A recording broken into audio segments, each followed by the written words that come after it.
Some mothers would tell you that forgiveness is divine, that family comes first no matter what, that children are always worth a second chance. I used to believe that too. My name is Maria Rodriguez, and I'm 74 years old.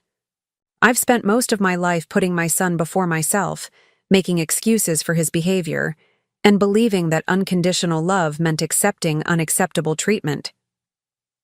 But there comes a moment in every woman's life when she realizes that love, without respect, is just manipulation wearing a prettier mask. Before we jump back in, tell us where you're tuning in from, and if this story touches you, make sure you're subscribed, because tomorrow I've saved something extra special for you. 3 months ago, I sat in a sterile dialysis center for 8 hours. 8 full hours. Hooked up to a machine that was keeping me alive, watching every other patient get picked up by their families while I waited for my son who never came. That day, something inside me died and something else was born. That something else had boundaries, had self-worth, and had finally learned that sometimes the people who hurt us most are the ones who claim to love us. This isn't a story about forgiveness. This isn't a story about family reconciliation. This is a story about what happens when a mother finally says, "Enough is enough." And if you think you know how this ends, think again. Because what I discovered about my son that day will shock you as much as it shocked me. My Tuesday mornings always started the same way. 5:30 in the morning, I'd take my medications with a small glass of water, careful not to drink too much because I knew what lay ahead. By 6:15, I'd have my small bag packed with my rosary, a book I probably wouldn't read, and a sweater because dialysis centers are always freezing. By 7, I'd be sitting by my front window, watching for Eduardo's old blue Honda to pull into my driveway. Eduardo is my son. 38 years old, never married, living in the apartment I still pay half the rent for because he says he's between jobs. He's been between jobs since his father died 6 years ago. But I've learned not to mention that anymore. It only starts arguments, and I need him. At my age, with kidney failure, I need someone to drive me to my treatments 3 times a week, someone to make sure I get there safely and get home safely, someone who cares enough to show up. That Tuesday morning in March started like all the others. Eduardo pulled up at 7 sharp, which was unusual because he's normally 10 or 15 minutes late. He seemed different somehow, more alert, almost energetic. He was dressed nicer than usual too, wearing a button-down shirt I'd bought him for Christmas 2 years ago that still had the tags on it when I found it in his closet last month.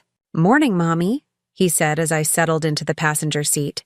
He always called me Mommy when he wanted something or when he was feeling guilty about something. At 74, you learn to read these signs like weather patterns. "You look nice." "Today, mijo," I told him, adjusting my seatbelt. "What's the occasion?" "Can't a man dress nice to take his mother to her appointment?" He smiled, but it didn't reach his eyes. "Besides, I have some errands to run today. Might as well look professional." Errands. That word always made me nervous when it came from Eduardo's mouth. His errands usually involved asking someone for money or making promises he couldn't keep. But I didn't say anything. I'd learned that questioning Eduardo too much only made him angry, and I couldn't afford to have him angry with me. Not when I needed him. The drive to Valley Dialysis Center took 23 minutes through morning traffic. I know because I count every minute these days. When you're dependent on someone else for transportation to treatments that keep you alive, you become very aware of time. 23 minutes there, 4 hours of treatment, 23 minutes back. That was our routine. 3 times a week for the past 2 years since my kidneys finally gave up their fight. Eduardo walked me inside like he always did, helped me sign in, and kissed my forehead before the nurses took me back to my chair. That kiss felt different too. More formal, like something you do out of obligation rather than love. But maybe I was reading too much into things. Maybe I was just nervous because something in his demeanor was off. "I'll be back at 11:30, Mommy," he said loudly enough for the nurses to hear. 4 hours, just like always. Nancy, my regular nurse, smiled at him. "Such a good son," she said after he left. "You're lucky to have him." Lucky. I used to think so, too.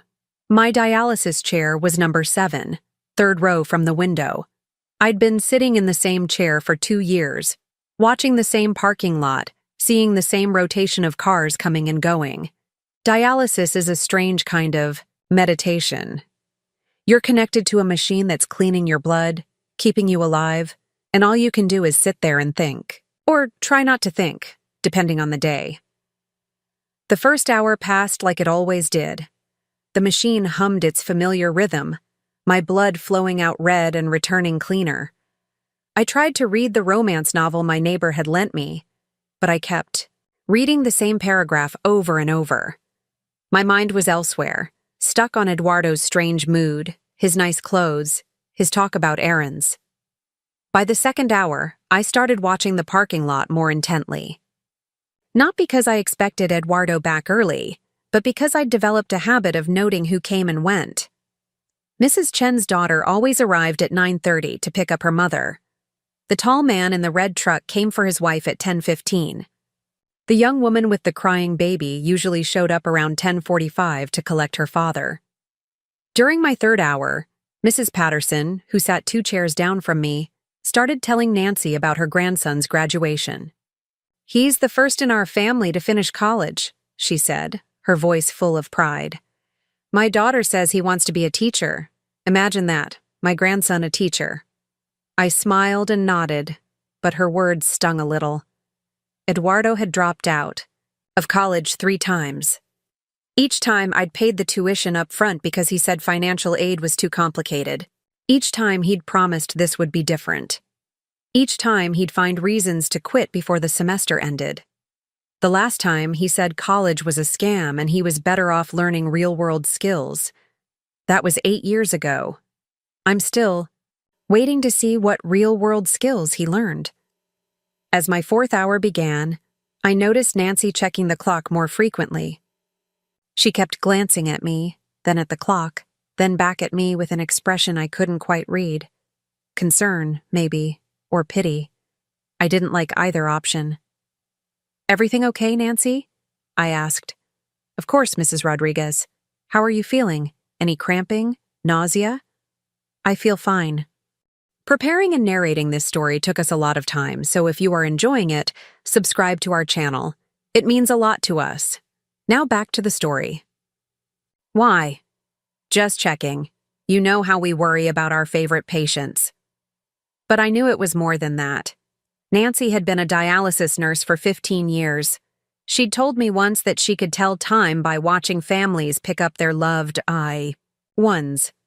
Everyone had a pattern, a routine, a reliability that she'd come to depend on for managing her schedule. When someone broke that pattern, she noticed. Mrs. Chen's daughter arrived at 9:32, 2 minutes later than usual. She apologized profusely to her mother, explaining that traffic had been heavier than expected. Mrs. Chen just smiled and patted her daughter's hand. 2 minutes is nothing, dear. I've been waiting 78 years to see you grown up. What's 2 more minutes? The tall man in the red truck was early today, arriving at 10:05 instead of 10:15. His wife was surprised and delighted. "Look at you being punctual," she teased as he helped her from the chair. "What's gotten into you?" "Figured we could grab breakfast before the lunch crowd hits," he said. "That little cafe you like." They left arm in arm, and I felt a familiar ache in my chest. When was the last time Eduardo had suggested we do something together after my treatment? When was the last time he'd been early for anything involving me? By 10:30, I started checking the clock myself. Eduardo usually arrived at 11:20, 10 minutes before my treatment ended so he could chat with the nurses or use the restroom while they finished my session. But today felt different. Today I found myself hoping he'd be early, hoping he'd surprise me like the man in the red truck had surprised his wife. The young woman with the crying baby arrived at 10:53. Her father was ready and waiting, standing by his chair before she even entered the building. "There's my beautiful granddaughter," he said, taking the baby from his daughter's arms. Did you miss Grandpa? Of course you did. I watched them leave, 3 generations together, and tried to remember the last time Eduardo had brought anyone to meet me. He'd had girlfriends over the years, but none that he'd introduced to his mother. It's complicated, Mommy, he'd say whenever I asked. When it's serious, you'll be the first to know. I was the last to know about everything in Eduardo's life. His job losses, his money problems, his late-night phone calls that he took in another room. I was the last to know, but somehow I was always the first person he called when he needed something. 11 o'clock came and went, then 11:15. By 11:20, Nancy was definitely watching me more closely. She kept finding reasons. To check my machine, to adjust my blanket, to ask if I needed anything. He's probably just stuck in traffic, I said, more to convince myself than to explain anything to Nancy. I'm sure that's it, she agreed. But her voice had that careful, professional tone that nurses use when they're trying not to worry their patients. 11:30 arrived with no sign of Eduardo's blue Honda in the parking lot. My treatment was scheduled to end at 11:35, but sometimes it ran a few minutes over if my fluid removal wasn't progressing as quickly as expected. Today, it was progressing normally.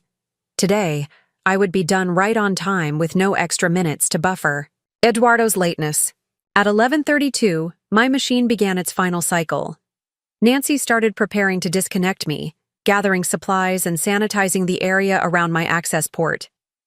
She moved slower than usual, buying time, hoping Eduardo would appear before she had to face the awkward conversation about what happens when a patient has no ride home. Mrs. Rodriguez, she said gently, do you have another phone number I could try for Eduardo? Maybe his work? I gave her his cell phone number, the same one he'd had for years, the only number I had for him. She stepped away from my chair to make the call, but I could still hear her side of the conversation. Hi, this is Nancy from Valley Dialysis Center. I'm calling about Maria Rodriguez. Yes, your mother. Well, her treatment is finished and she's ready to be picked up. I see. Okay. How long do you think? I understand. Could you give me a better estimate? She hung up and returned to my chair with an expression that tried to be reassuring but failed. He's running late, she said. He asked if you could wait about an hour. He got caught up with something important. An hour. Something important. More important than his mother sitting in a dialysis center after 4 hours of treatment, ready to go home. More important than the routine we'd established, the reliability I'd counted on. The basic respect of showing up when you say you will. Did he say what was keeping him? I asked. Nancy hesitated. He just said it was important and he'd explain when he got here. But I could tell from her expression that Eduardo hadn't offered to explain anything. He'd probably been short with her, maybe even rude. Eduardo didn't like to be questioned by people he considered beneath him, and in his mind, that included most people who worked in service jobs. I'd seen him be dismissive to waitresses, impatient with store clerks, condescending to anyone who couldn't do something for him. It embarrassed me, but I'd never said anything. I should have said something. Nancy finished disconnecting me from the machine and helped me to the recovery area, a small section with comfortable chairs where patients could sit for a few minutes before leaving. Usually, family members waited there while the medical staff finished up. Today, I sat alone. Can I get you anything? Nancy asked. Water? A snack? I'm fine, thank you. But I wasn't fine. I was tired from 4 hours of treatment. I was confused about why Eduardo was late. And I was starting to feel something I hadn't felt in a long time when it came to my son. Anger. Not the quick flash of irritation when he left dishes in the sink or forgot to call when he said he would. This was deeper, colder. This was the anger that comes from realizing that someone's carelessness is actually cruelty, that someone's thoughtlessness is actually selfishness, that someone's lateness is actually a statement about how little they value your time, your comfort, your needs. 12:30 came and went. Nancy kept checking on me, offering snacks, magazines, anything to make my wait more comfortable. Other patients finished their treatments and left with their families. New patients arrived for the afternoon shift. The center's rhythm continued around me while I sat in the same chair, watching the same parking lot, waiting for the same blue Honda that should have been there an hour ago. At 1 o'clock, Dr. Martinez came to check on me. Dr. Martinez was the center's director, a kind man in his 50s who made it his business to know every patient personally. He sat in the chair next to mine and spoke quietly. "Maria, Nancy tells me you're having transportation issues today. My son is running late. He'll be here soon. How late is he now?" I looked at the clock on the wall. "About an hour and a half." Dr. Martinez nodded thoughtfully. "That's a long time to wait after treatment. Are you feeling okay? Any dizziness? Weakness?" "I feel fine, doctor." "Good, but I want you to know that if you need alternative transportation, we can arrange that. We have relationships with medical transport services, and your insurance would cover it." Alternative transportation. The phrase stung because it implied that Eduardo wasn't reliable enough to be my primary transportation. It implied that I couldn't count on my own son to pick me up from medical treatments.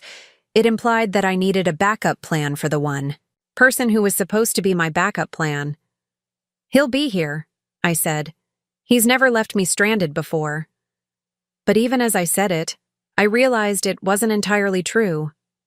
Eduardo had been late before, many times. He'd forgotten appointments before. He'd changed plans at the last minute before. What he'd never done was leave me sitting in a medical facility for hours without explanation. What he'd never done was make me question whether he'd show up at all. At 1:30, I called Eduardo myself. The phone rang 4 times and went to voicemail. His outgoing message was casual, almost cheerful. "Hey, you've reached Eduardo. Leave a message and I'll get back to you when I can." When I can. Not when he will. When he can. As if returning phone calls was optional, dependent on his convenience rather than the caller's need. I didn't leave a message. What would I say? "Eduardo, it's your mother. I'm still at dialysis. Where are you?" It would sound pathetic, needy, like an old woman who couldn't manage her own transportation. But wasn't that exactly what I was? An old woman with kidney failure who needed her son to drive her to treatments that kept her alive? The afternoon shift of patients was settling into their chairs when Nancy approached me again. She looked tired, and I realized she'd been staying past her shift to make sure I wasn't abandoned. "Mrs. Rodriguez, it's almost 2 o'clock. Would you like me to call a medical transport service? They could have someone here in 30 minutes. 2 o'clock. Eduardo was 2.5 hours late. 2.5 hours of sitting in a medical facility, watching other families come and go, pretending everything was normal, while my son demonstrated exactly how little my time and comfort meant to him. "Let me try calling him one more time," I said. This time the phone went straight to voicemail. He'd either turned it off or let the battery die. Either way, the message was clear. Whatever Eduardo was doing was more important than being reachable by his mother who was stranded at a medical facility. I looked around the recovery area, at the empty chairs where other patients had sat briefly before their families took them home. I looked at the parking lot, still empty of blue Hondas. I looked at Nancy, whose shift had ended hours ago, but who was still there because she couldn't bring herself to leave an elderly patient alone. "Okay," I said quietly. "Please call the medical transport." The shame of saying those words was almost physical.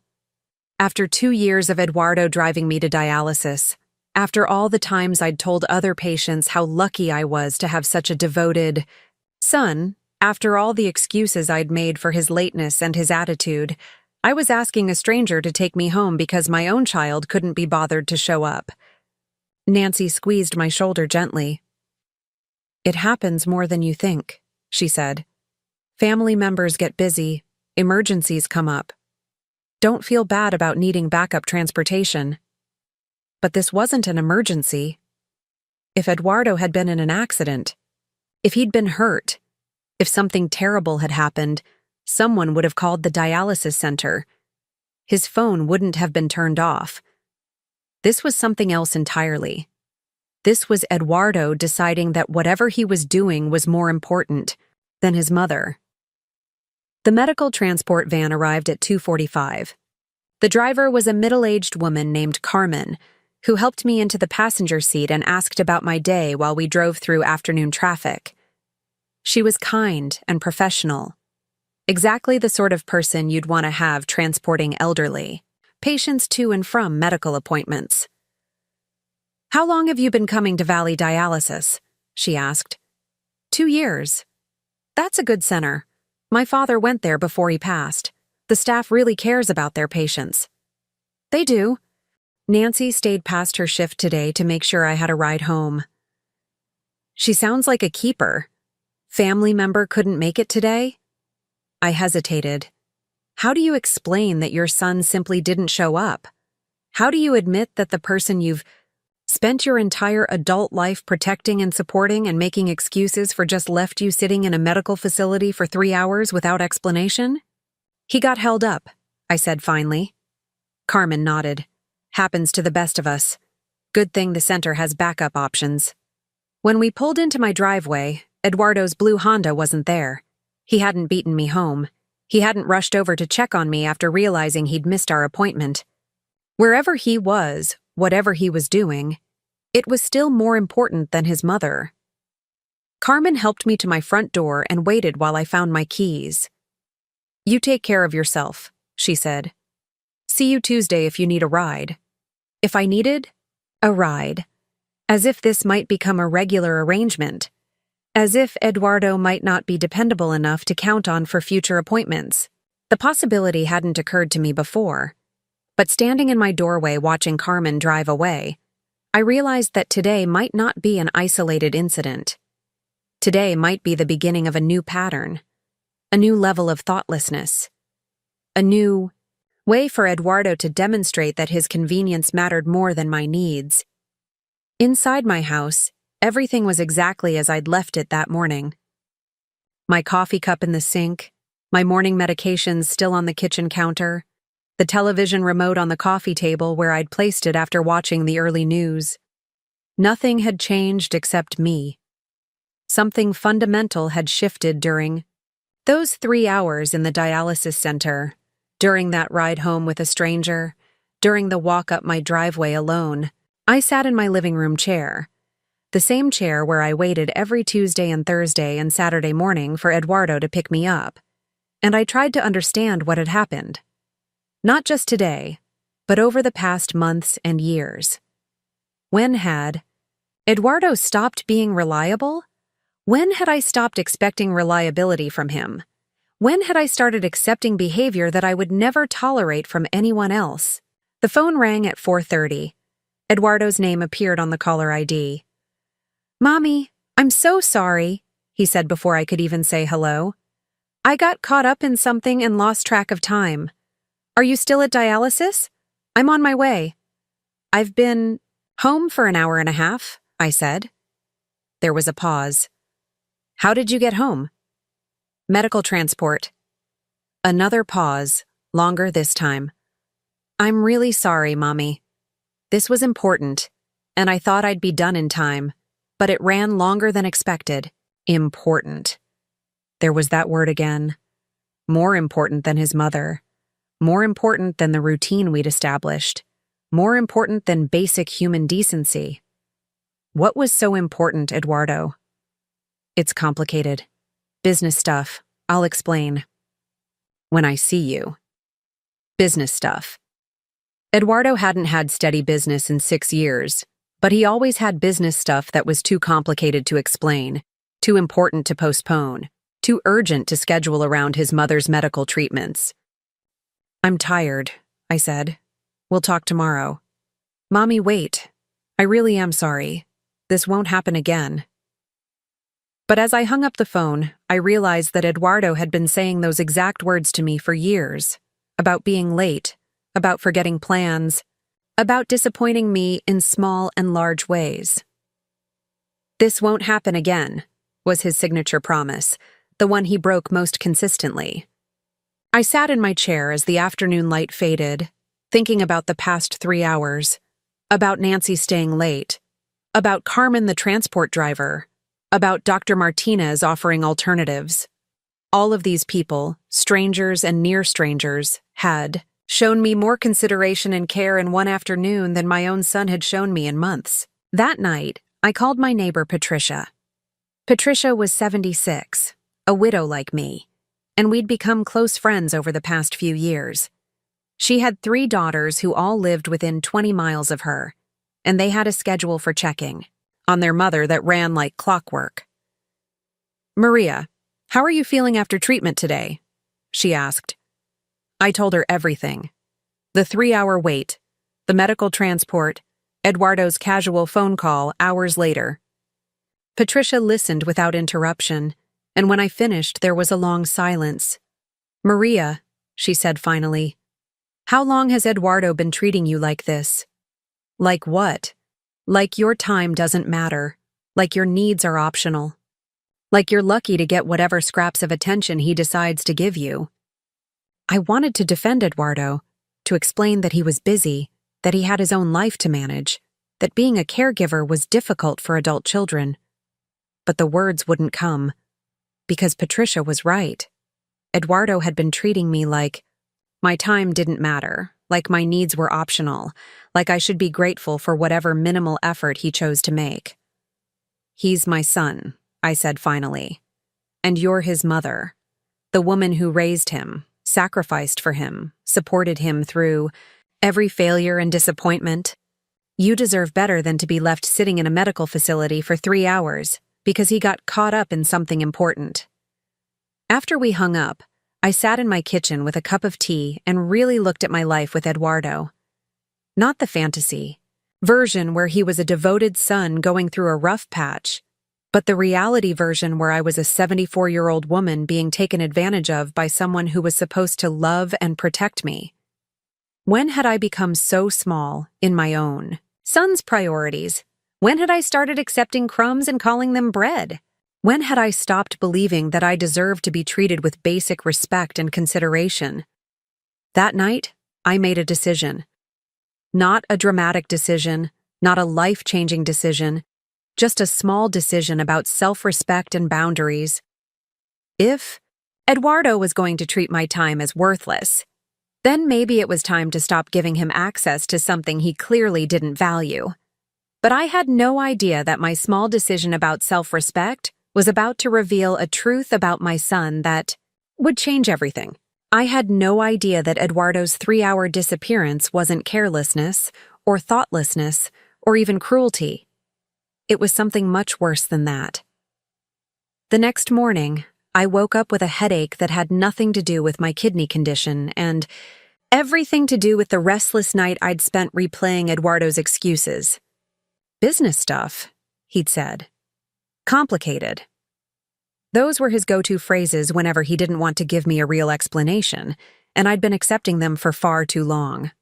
I made my coffee stronger than usual and sat at my kitchen table with my medication organizer, counting out pills for the week ahead. Wednesday, Friday, Saturday, Tuesday, Thursday, Saturday, Tuesday. The rhythm of dialysis had become the rhythm of my life, and Eduardo was supposed to be part of that rhythm.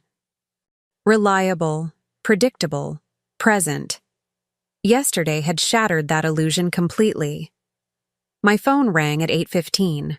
Eduardo's name on the caller ID made my stomach tighten. "Morning, Mommy. How are you feeling today?" "Tired," I said, which was true, but not complete. I was tired, angry, confused, and starting to see patterns I'd been ignoring for years. "Listen, about yesterday. I want to explain what happened, but I'd rather do it in person. Can I come over this morning?" I almost said yes automatically. the way I always did when Eduardo wanted something from me. But yesterday had changed something fundamental. Yesterday had shown me what it felt like to be completely dismissed by someone who was supposed to care about me. "I have a doctor's appointment this morning," I lied. "Maybe later." "What kind of appointment? Do you need a ride?" The irony wasn't lost on me. Now he was offering rides. Now he was concerned about my medical appointments. Where was this concern yesterday when I was sitting in a dialysis center for 3 hours? "I can manage," I said. There was a pause.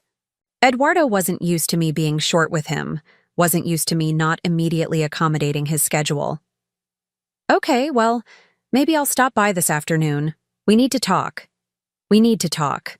Another one of his phrases that usually meant he needed something from me. Money, probably. Eduardo's mysterious errands and important business usually came down to money he didn't have for bills he couldn't pay. After we hung up, I decided to take a walk around my neighborhood. I needed fresh air and perspective, needed to clear my head before Eduardo showed up with whatever explanation he'd manufactured for his disappearance. The morning was crisp and bright, the kind of March day that promised spring was finally coming to Colorado. Mrs. Patterson from the dialysis center lived 3 blocks away, and I found myself walking past her house slowly, hoping I might see her outside. I wanted to talk to someone who understood what it was like to depend on family members for transportation, someone who might have insights about managing difficult adult children. She was in her front garden, pulling weeds from around her early tulips. When she saw me, she waved and walked over to the fence between her yard and the sidewalk. "Maria, isn't it? From Dialysis?"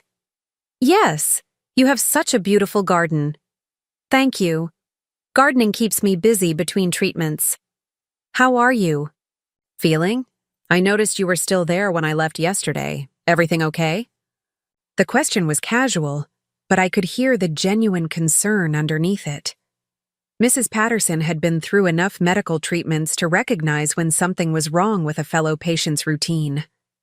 "My son was delayed," I said. "I had to arrange alternative transportation." Mrs. Patterson nodded knowingly. Family can be complicated. My grandson, the one I mentioned who's graduating college, he's wonderful. But his father, my son-in-law, that's another story entirely. Some people think that because we're older, our time isn't valuable anymore. What do you mean?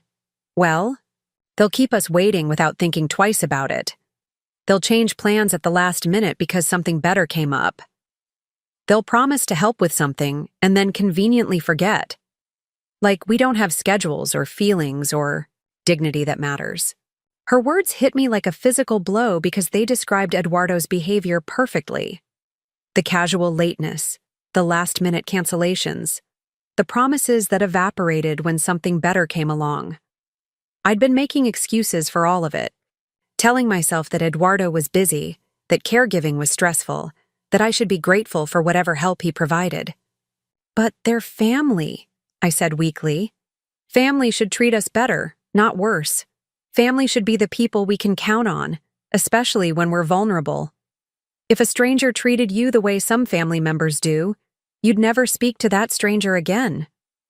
I thought about Carmen, the medical transport driver who'd been kinder to me in 30 minutes than Eduardo had been in months. I thought about Nancy, who'd stayed past her shift to make sure I wasn't abandoned. I thought about Dr. Martinez, who'd offered alternatives without making me feel like a burden. Mrs. Patterson was right.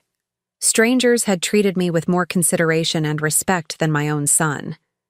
We talked for a few more minutes about gardening and the weather, but her words about family expectations stayed with me as I walked home.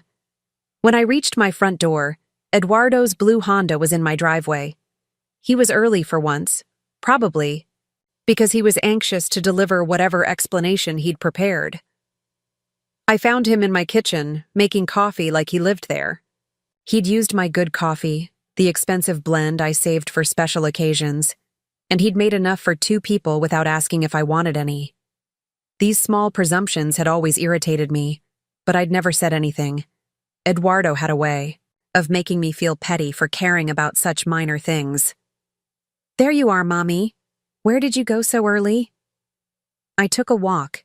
It's a beautiful morning." "You should have waited for me. I could have walked with you."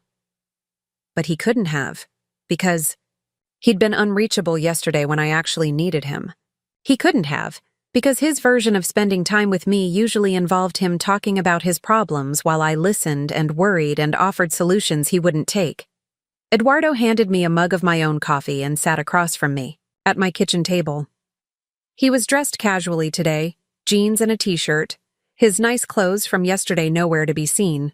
He looked tired, like he hadn't slept well, and there was something in his expression I couldn't quite identify.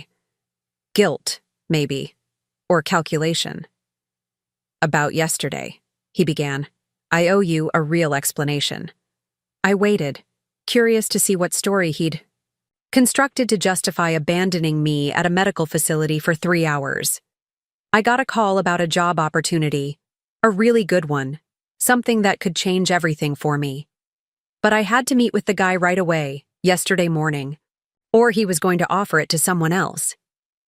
A job opportunity.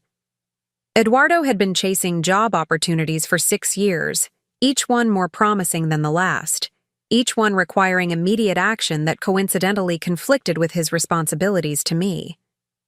What kind of job? Sales, high-end stuff, luxury cars. The commission potential is incredible, Mommy. This could be the break I've been waiting for. Eduardo had worked in car sales twice before. The first time, he'd quit after 3 months because his manager was unreasonable. The second time, he'd been let go after 6 weeks for missing too many days. But he always talked about sales jobs like they were lottery tickets, certain that the next one would make him rich. And this meeting took 3 hours? Well, first I met with the sales manager. Then he wanted me to meet the owner. Then they had me do a test drive with a potential customer to see how I handled the interaction. It was a whole process, but I think I got the job. The story was plausible enough, detailed enough to sound real. But something about Eduardo's delivery felt rehearsed, like he'd practiced these explanations in front of a mirror, and there were gaps that didn't make sense. "Why didn't you answer your phone when I called?" "My phone died during the meeting. I didn't want to interrupt everything to find a charger." "And you couldn't call the dialysis center to let them know you'd be late?" "I thought I'd be done in time. I really thought I'd make it back before your treatment finished." Every answer was reasonable on its surface, but together they painted a picture of someone who'd prioritized a job interview over his mother's medical needs. Someone who'd made a series of choices that all favored his convenience over my well-being. "Eduardo," I said carefully, "this is the 3rd time this month you've been significantly late picking me up from dialysis." "3rd time? Come on, Mommy. It's not that bad.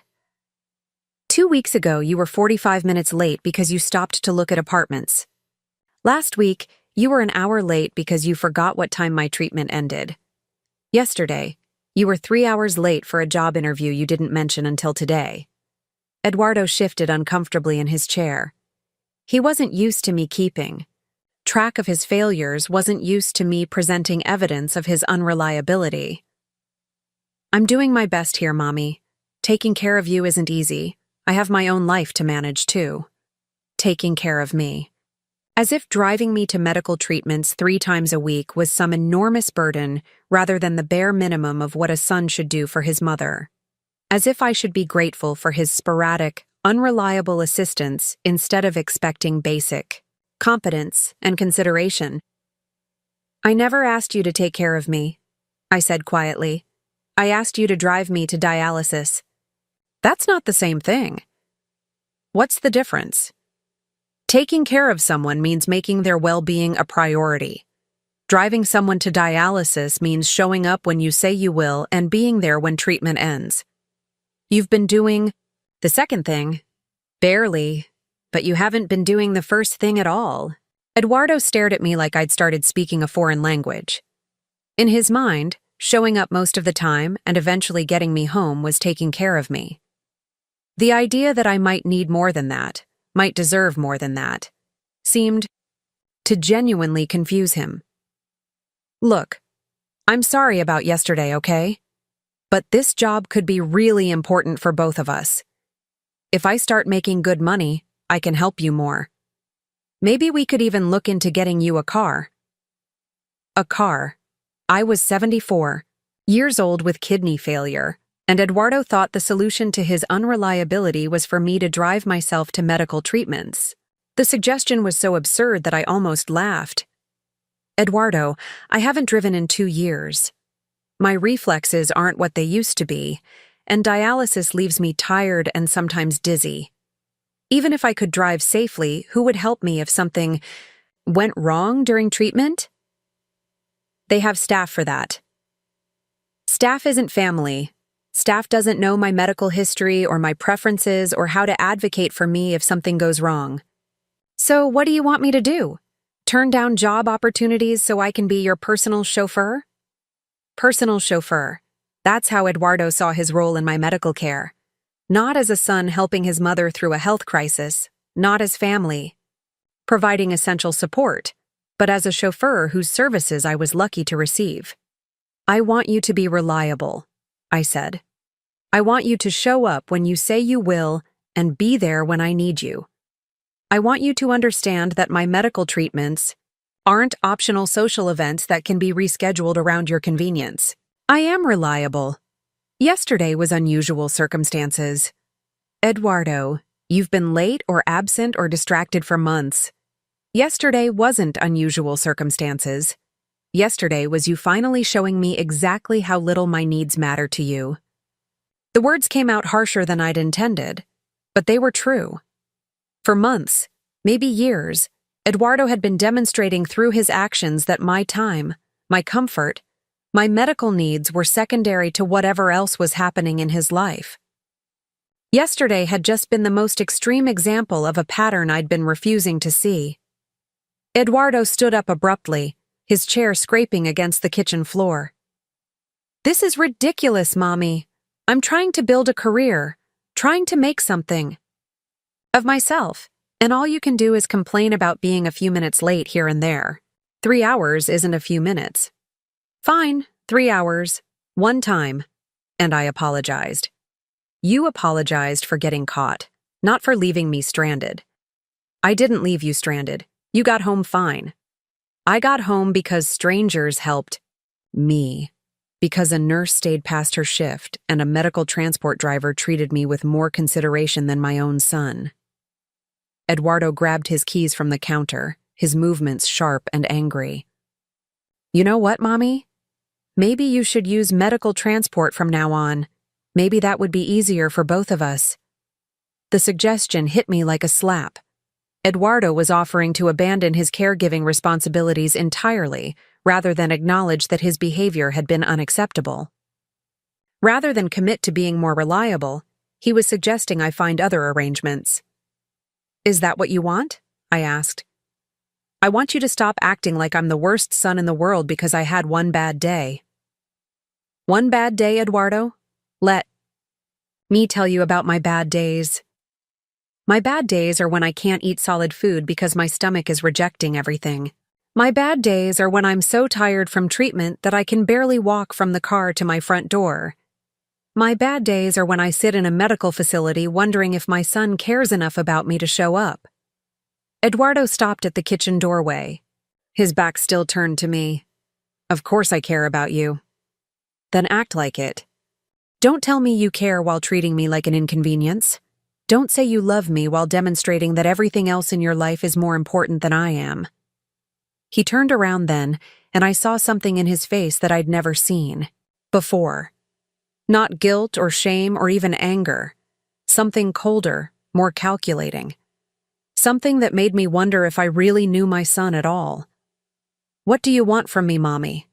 Do you want me to give up every opportunity, every chance to improve my life, just to make sure I'm never 5 minutes late picking you up from dialysis? I want you to find a balance. I want you to prioritize appropriately. I want you to understand That when someone depends on you for something as essential as medical transportation, you don't get to be casual about it. And if I can't do that? If I can't be the perfect son you apparently need? The question hung in the air between us, loaded with implications I wasn't ready to consider.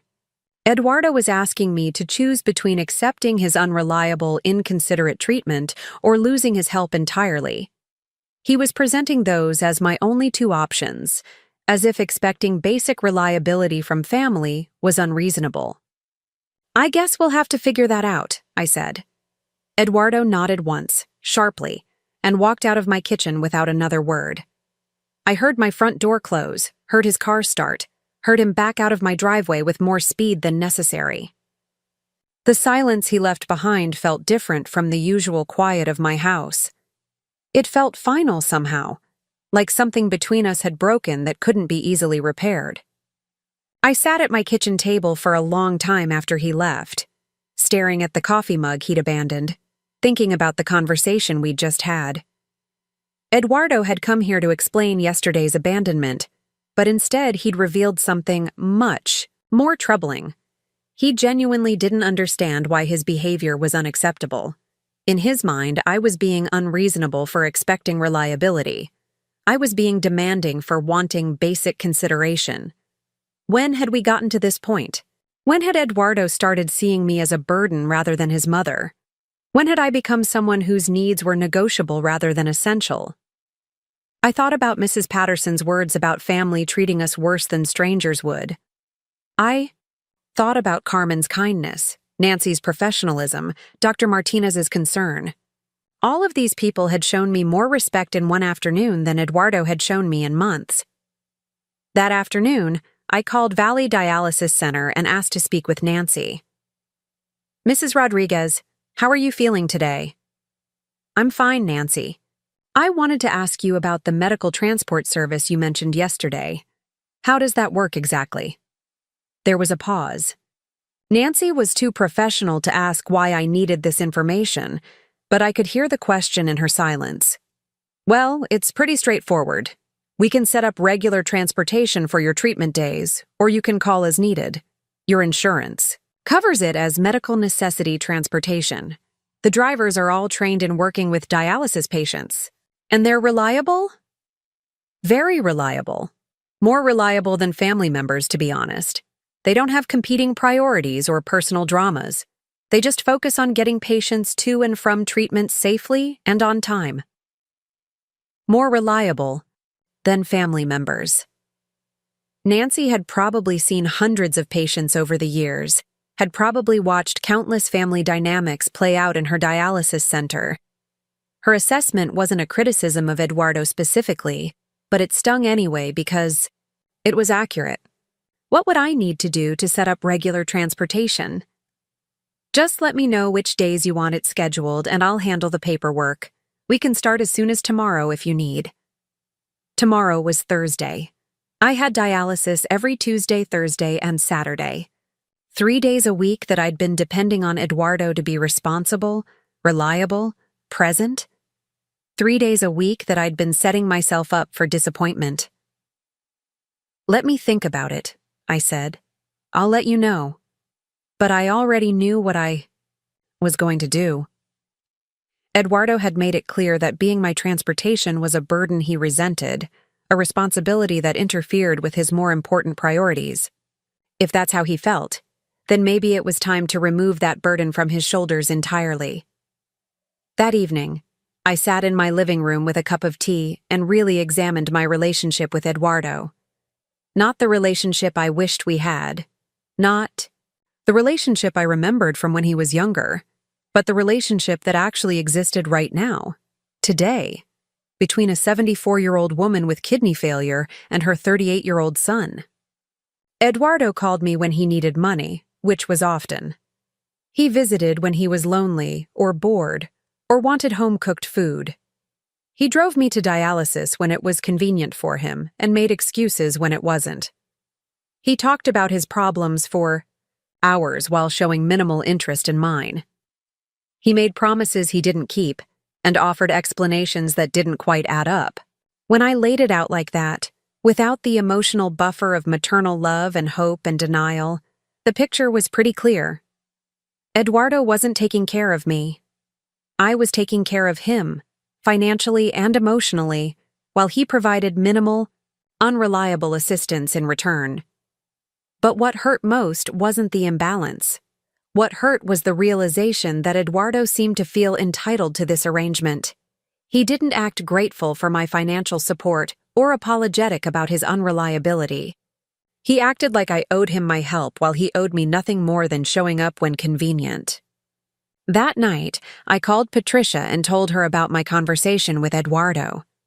"He offered to stop driving you entirely rather than commit to being more reliable?" she asked. "He said maybe medical transport would be easier for both of us."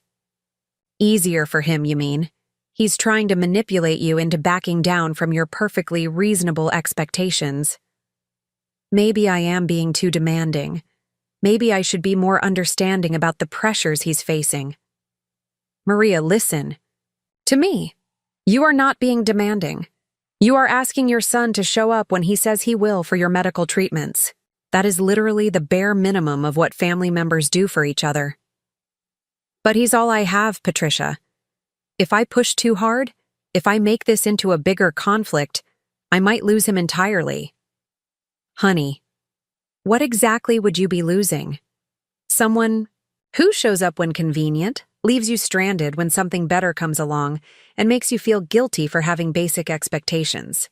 That's not support. That's emotional manipulation." Patricia was right, but acknowledging that meant acknowledging that my relationship with my son was fundamentally broken. It meant admitting that Eduardo didn't prioritize my well-being, didn't respect my time, didn't value me the way I'd always valued him. "What should I do?" I asked. "Stop making his unreliability your problem to solve. Set up your own transportation. Stop depending on someone who's shown you repeatedly that you can't depend on him." After we hung up, I sat in the dark thinking about dependency and dignity and self-respect. I'd been so afraid of losing Eduardo's help that I'd accepted increasingly unacceptable behavior. I'd been so focused on maintaining our relationship that I'd forgotten to maintain my own standards. Eduardo didn't call that night, which was unusual. Normally, after we had any kind of disagreement, he'd call within a few hours to smooth things over, to make sure I wasn't too upset, to ensure that whatever conflict we'd had wouldn't affect his access to my financial support. His silence felt ominous somehow, like he was making calculations I couldn't see. Friday morning, I called Nancy back. "I'd like to set up regular medical transport for all of my dialysis appointments," I said, "starting with tomorrow's treatment." "Of course, Mrs. Rodriguez. I'll handle all the arrangements. Will this be permanent or temporary?" Permanent or temporary? The question implied that I might change my mind, might go back to depending on Eduardo once this conflict blew over. But something fundamental had shifted in me during yesterday's conversation. I'd seen something in Eduardo's face, heard something in his voice, that I couldn't unsee or unhear. "Let's say permanent for now," I said. That afternoon, Eduardo finally called. "Mommy, I've been thinking about our conversation yesterday. Maybe I was a little defensive." A little defensive? That was Eduardo's version of an apology, acknowledging that his reaction might have been slightly unreasonable while avoiding any admission that his behavior had been unacceptable. "I've been thinking too," I said. "Good. Look, I want to make this work. Maybe we can figure out a better system for communication. Make sure these scheduling conflicts don't happen again." Scheduling conflicts. Eduardo was still framing his abandonment of me as a mutual problem that we needed to solve together, rather than his failure to meet a basic responsibility. "I've arranged for medical transport to handle my dialysis appointments," I said. There was a long pause. "What do you mean?"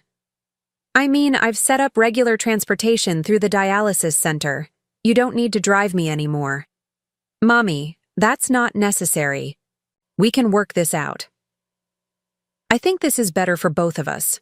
You won't have to worry about scheduling conflicts, and I won't have to worry about being stranded." "You weren't stranded. You got home fine." Eduardo, I sat in a medical facility for 3 hours after a 4-hour treatment because you decided something else was more important. That's the definition of being stranded. It was one time. It was the last time. I'm not putting myself in that position again. Another long pause. I could practically hear Eduardo calculating, trying to figure out how this change would affect him. He was probably wondering if my decision to arrange my own transportation meant I was also reconsidering my financial support for him. Well, if that's what you want, he said finally. I guess it does free up my schedule. Free up his schedule. My medical needs had been an inconvenient obligation that he was relieved to escape. Eduardo wasn't disappointed that I no longer needed his help. He was glad to be released from a responsibility he'd never wanted in the first place. I guess it does, I agreed. So we're good then? No hard feelings?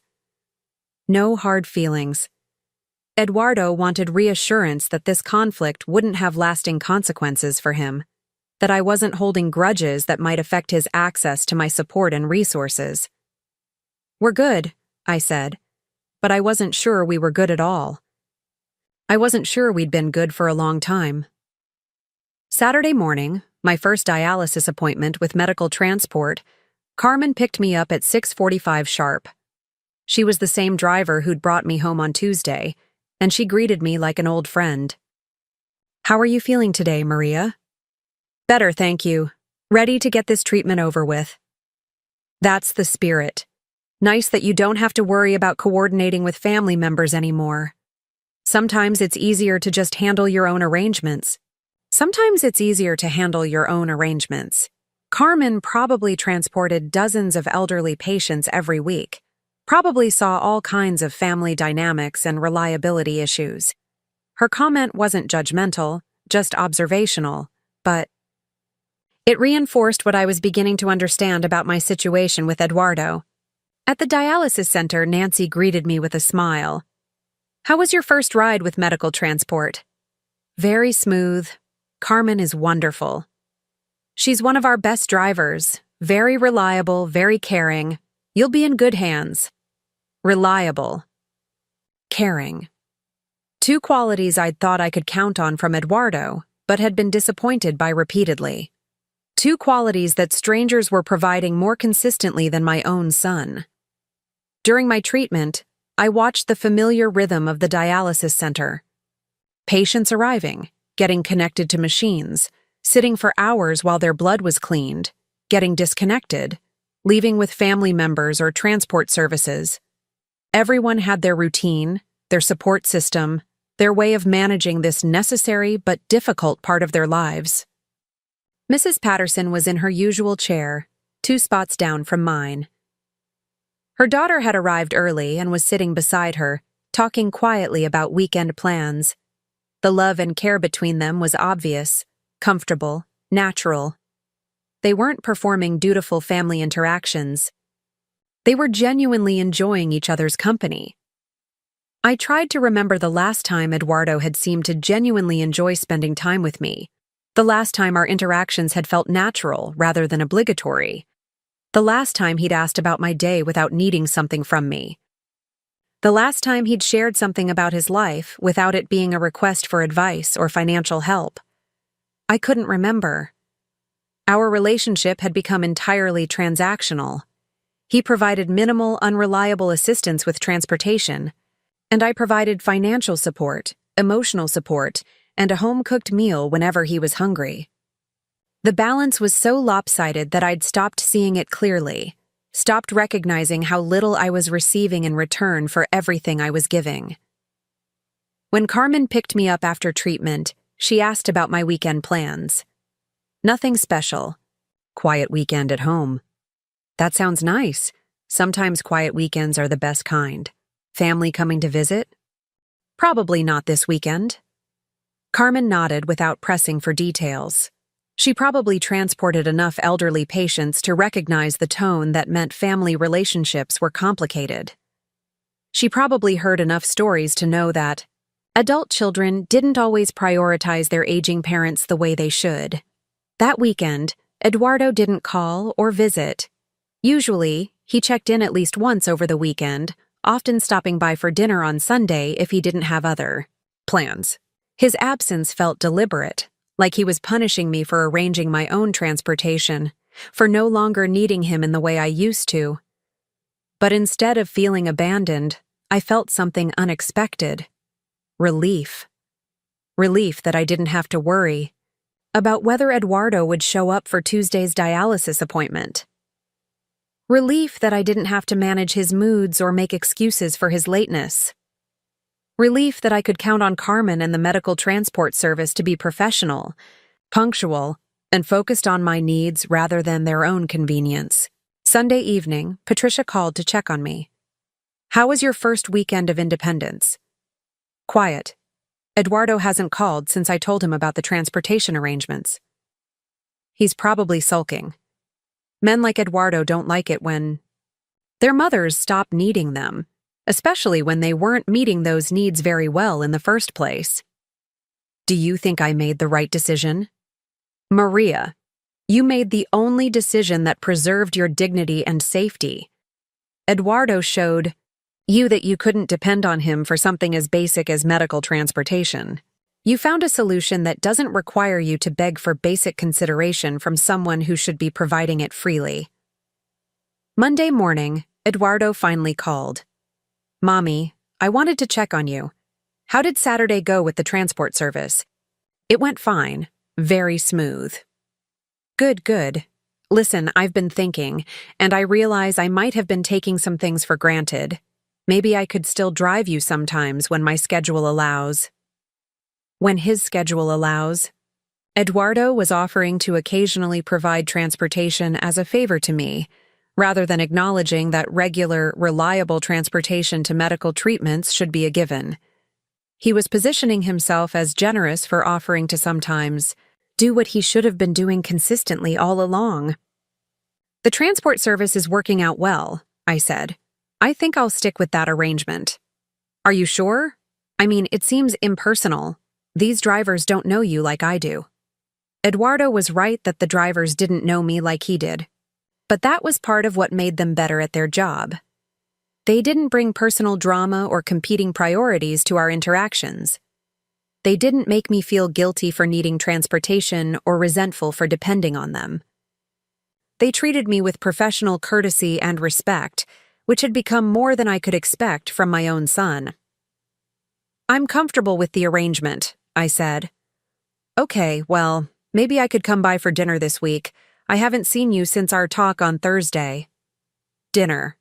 Eduardo was trying to reestablish our regular routine, to make sure that his failure as a transportation provider didn't affect his access to my cooking, my company, and probably my financial support. "I'm not sure about this week," I said. "I've been tired after treatments lately." It wasn't entirely true. I had been tired, but not more than usual.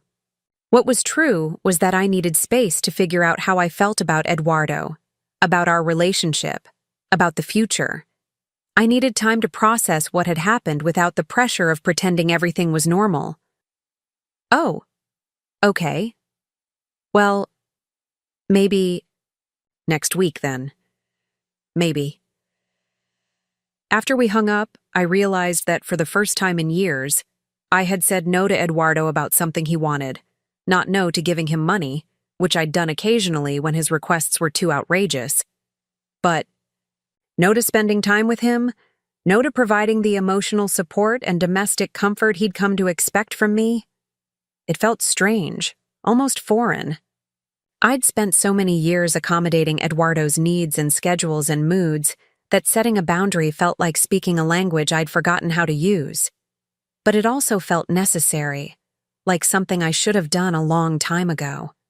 That week, I settled into my new routine with medical transport. Carmen picked me up on Tuesday. A different driver named Robert handled Thursday, and Carmen was back for Saturday. All 3 rides were punctual, professional, and stress-free. No waiting, no wondering if my ride would show up, no managing someone else's mood or schedule. The difference was remarkable. For 2 years, I'd accepted Eduardo's unreliability as normal, had adjusted my expectations to accommodate his limitations. I'd forgotten what it felt like to simply count on transportation, being there when I needed it. But Eduardo's absence from my week felt significant too. No random phone calls, no unexpected visits, no requests for money or advice or sympathy. It was the longest we'd gone without contact since his father died, and I couldn't decide if that worried me or relieved me.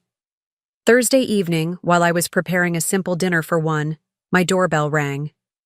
Eduardo's blue Honda was in my driveway, and he was standing on my front porch with a grocery bag and what looked like flowers from the supermarket. "Surprise, Mommy, I brought ingredients for your favorite meal." My favorite meal was actually a dish my late husband had loved, but Eduardo had never paid enough attention to remember that distinction. The gesture was thoughtful in theory, but it felt calculated, like he'd decided that a grand romantic gesture would smooth over our recent conflict. "Eduardo, I told you I was tired this week." "I know, but I thought maybe if I did the cooking, we could still spend some time together. I miss you, Mommy." "I miss you." The words should have melted my heart, should have made me forget about transportation problems and reliability issues. But instead, they made me wonder when exactly Eduardo had started missing me. Had he missed me during the 3 hours I sat in the dialysis center? Had he missed me during the weekend when he didn't call? Or did he miss me now because he was realizing that his access to my support might not be as guaranteed as he'd assumed? I let him in because turning him away felt too harsh, too final. But as I watched him move around my kitchen, using my cookware and ingredients he'd chosen without asking what I actually wanted to eat, I felt like I was watching a performance rather than experiencing genuine care. Eduardo talked while he cooked, telling me about his week, his job prospects, his various frustrations and disappointments. He didn't ask about my dialysis treatments, didn't inquire about how the medical transport was working out, didn't seem curious about how I was adjusting to our new arrangement. The conversation was entirely focused on him, his needs, his experiences, his problems. This had always been the pattern of our interactions, but I was noticing it now in a way I hadn't before. Eduardo treated me like a combination therapist and audience, someone who existed to listen to his problems and provide support and validation. He didn't treat me like a person with my own experiences worth discussing. During dinner, he brought up the job opportunity that had supposedly caused his disappearance the previous Tuesday. "I'm still waiting to hear back from them. The sales manager said he'd call by the end of the week, but that was last week, so who knows." "Did you follow up with them?" "I don't want to seem desperate. These things take time." Eduardo's approach to job searching had always mystified me. He'd get excited about opportunities, talk about them like they were sure things, and then wait passively for other people to make decisions about his future. He never seemed to understand that following up was professional, not desperate, or that his financial situation didn't allow him the luxury of playing hard to get with potential employers. "Maybe you could call tomorrow just to check on the timeline," I suggested. "Maybe. We'll see." "We'll see." Another of Eduardo's favorite phrases, meaning he had no intention of taking my advice but didn't want to argue about it. Eduardo asked for my opinions constantly but rarely acted on them, which made me wonder why he bothered asking in the first place. After dinner, Eduardo settled into my living room like he planned to stay for hours. He turned on the television, found a sports program, and made himself comfortable on my sofa. The presumption bothered me more than it should have. He hadn't asked if I wanted to watch television, hadn't inquired about my evening plans, hadn't considered that I might want quiet time or early sleep after a dialysis day. "Eduardo, I'm pretty tired tonight. Maybe we should call it an evening." He looked surprised, like the idea. The decision came to me on a Tuesday morning in April, exactly 1 month after Eduardo had left me stranded at the dialysis center. I was sitting in my kitchen, having coffee and sorting through the mail, when I found the property tax assessment for my house. The number made me pause and really think about the value of everything I owned, everything I'd worked for, everything I'd planned to leave behind. My house was worth more than I'd realized. The neighborhood had improved significantly over the past decade, and property values had risen accordingly. Combined with my savings account, my retirement investments, and the life insurance policy from my late husband's employer, I was looking at a substantial estate. Money that could make a real difference in someone's life. Money that could provide security and opportunities for the right person. But who was the right person? For 38 years, I'd assumed it would be Eduardo. He was my only child, my flesh and blood, the person I'd sacrificed for and worried about and supported through every challenge and setback.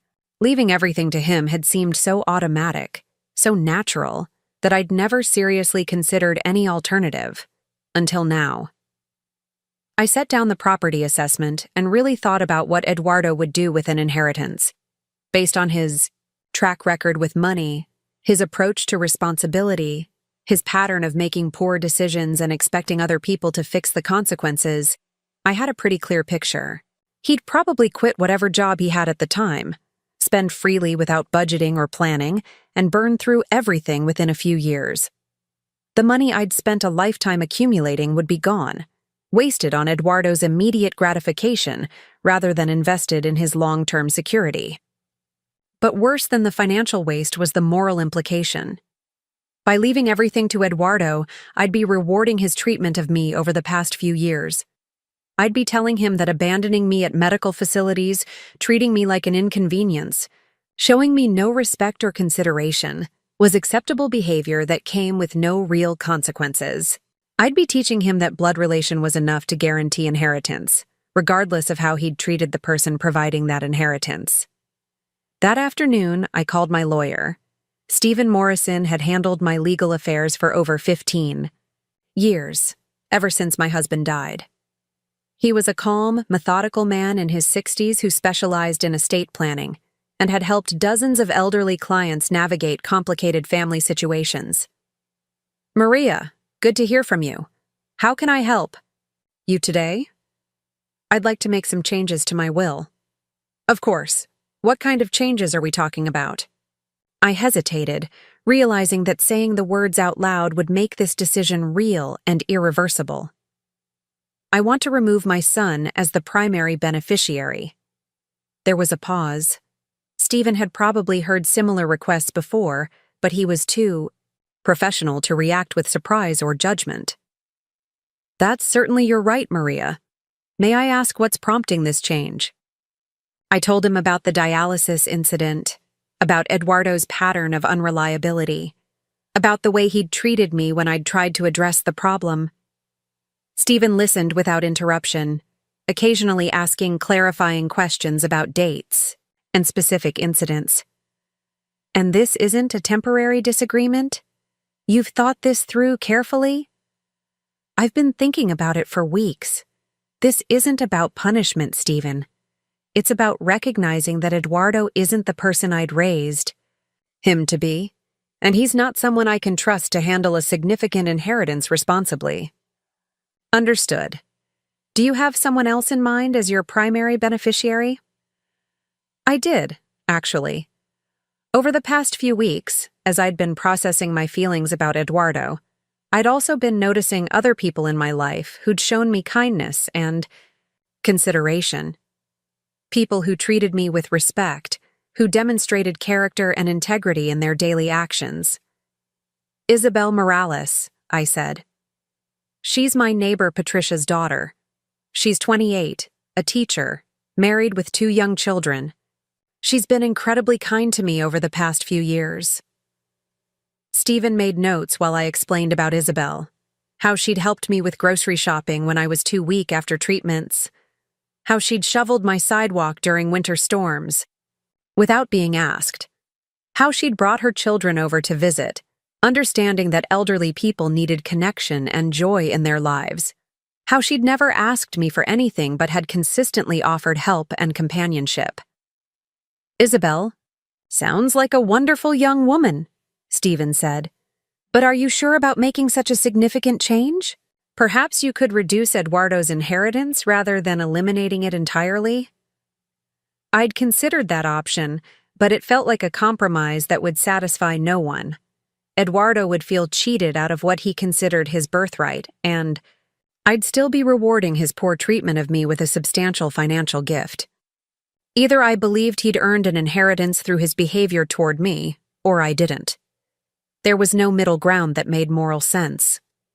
No, I want Eduardo removed entirely. I want everything to go to Isabel. Everything?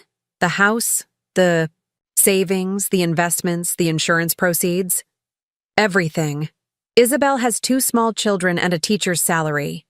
That money could pay for their college educations, help with a down payment on a house, provide security for their family.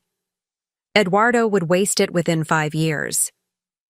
Stephen scheduled an appointment for the following week to draft the new will. He explained the legal requirements, the witnesses we'd need, the steps to ensure the document would be uncontestable. He also warned me that disinheriting an only child could lead to legal challenges, even if the will was properly executed. Eduardo could argue that you weren't mentally competent when you made these changes, or that someone influenced you inappropriately. Are you prepared for that possibility? Eduardo hasn't paid enough attention to my mental state to know whether I'm competent or not, and no one has influenced me except Eduardo himself, through his own actions. That weekend, I visited Patricia to tell her about my decision. I'd been putting off this conversation because I wasn't sure how she'd react to her daughter suddenly becoming wealthy because of my family problems. "You want to leave your entire estate to Isabel?" Patricia said, setting down her coffee cup with a small clink.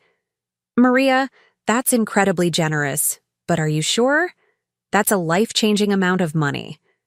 "That's exactly why I want it to. Go to someone who'll use it wisely." Isabel is building a life, raising children, contributing to her community. She deserves security and opportunities. But Eduardo is your son. Eduardo is my son, but he's not my responsibility anymore. I raised him, supported him, gave him every advantage I could afford. What he's done with those advantages is his choice. What I do with my money is mine. Patricia was quiet for a long moment, processing the implications of what I was telling her. Isabel doesn't know about this, does she? No, and I don't want her to know until after I'm gone. I don't want this to change our relationship or make her feel obligated to me in any way. She'll be shocked. She's never expected anything like this. That's part of why she deserves it. She's been kind to me without any expectation of reward. She's shown me the respect and consideration that Eduardo should have shown but didn't. The following Tuesday, Stephen and I met at his office to draft the new will. He'd prepared all the necessary paperwork, and we went through each section, carefully, making sure every detail was correct. Isabel would inherit the house, the savings accounts, the investment portfolio, the life insurance proceeds, everything. Eduardo would receive nothing except my wedding ring from his father, which seemed appropriate since it was the only thing connecting him to his family heritage. "Are you absolutely certain about this, Maria?" Stephen asked as we prepared to sign the documents. "Once this is executed, it becomes your legal will. Eduardo will have no claim to your estate." "I'm certain." I signed the new will with 2 witnesses present, both employees from Stephen's law firm who didn't know me personally and had no stake in my family dynamics. The process was quick and businesslike, but it felt momentous. With a few signatures, I'd fundamentally changed the trajectory of 2 families, ensuring that my life's work would benefit people who'd earned it through their character rather than their genetics. That evening, Eduardo called.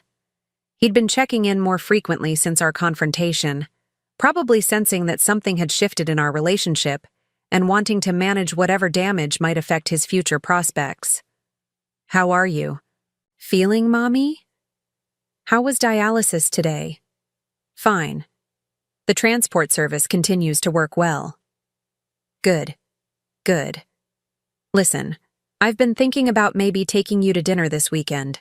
That little Italian place you like." The offer surprised me. Eduardo rarely suggested activities that focused on my preferences, and he'd never volunteered to spend money on taking me out to eat. The gesture felt calculated, like he was working to rebuild goodwill for reasons I couldn't quite identify. That's thoughtful, but I'm not sure I'm up for it.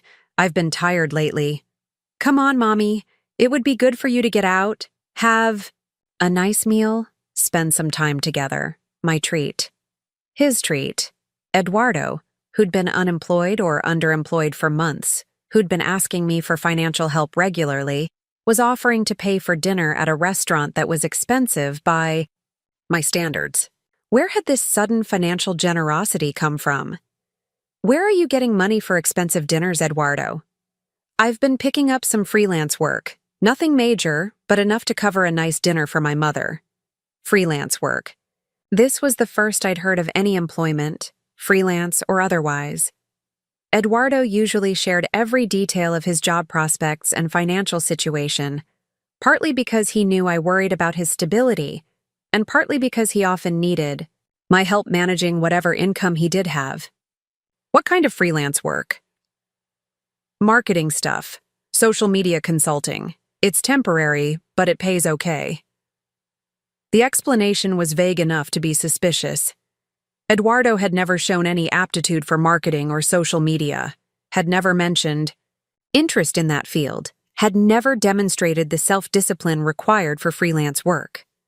But he seemed determined to convince me that he was suddenly financially stable enough to treat me to dinner.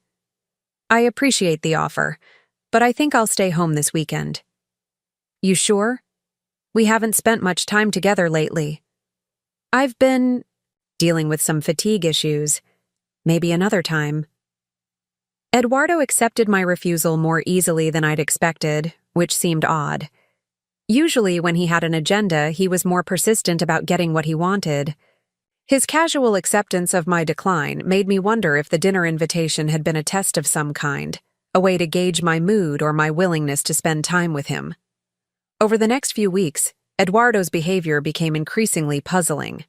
He called more frequently, but for shorter conversations. He offered to help with tasks around the house, but seemed relieved when I declined.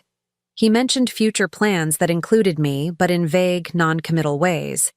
It felt like he was going through the motions of being an attentive son, without actually wanting to invest the time or effort required. Meanwhile, my life without depending on Eduardo for transportation had settled into a comfortable routine. Carmen and the other medical transport drivers had become familiar, friendly presences in my week.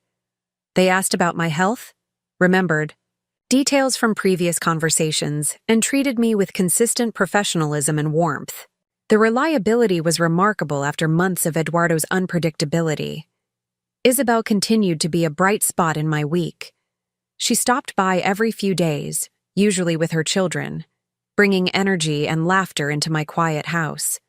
She never stayed too long or asked for anything beyond conversation and maybe a glass of water for the kids. Her visits felt natural, unforced, genuinely caring. One afternoon in early May, Isabel found me in my backyard, pulling weeds from the flower, beds that had been my husband's pride and joy.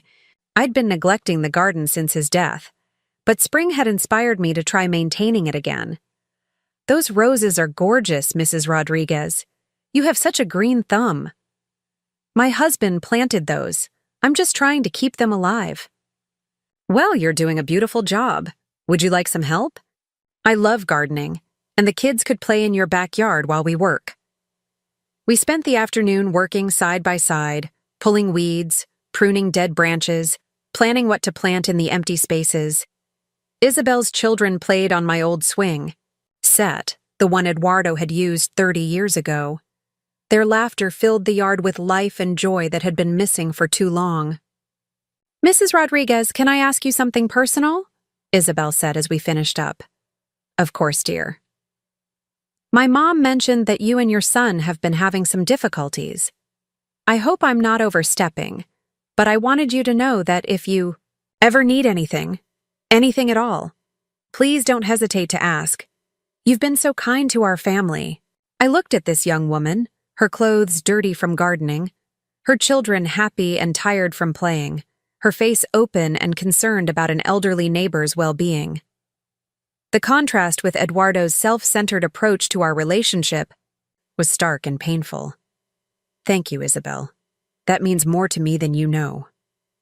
That evening, I called Stephen to make one small addition to my will. I wanted to include a letter explaining my decision, something that would make my reasoning clear if anyone ever questioned my mental competence or the circumstances surrounding the inheritance change. A letter is a good idea, Stephen agreed. It demonstrates that this decision was carefully considered, not impulsive or influenced by temporary emotions. I spent several evenings writing and rewriting the letter, trying to explain my choice in terms that would be fair to Eduardo while being honest about his behavior. I wrote about the dialysis incident, but also about the larger pattern of disrespect and unreliability. I wrote about Isabel's kindness, but also about her character and the positive impact the inheritance could have on her family. The hardest part was writing about love. Because I did love Eduardo, despite everything. But I'd finally learned that love without respect wasn't healthy for either of us. By continuing to enable his irresponsible behavior, by accepting his poor treatment of me, I'd been teaching him that love meant having no standards or boundaries. That wasn't love. That was codependency.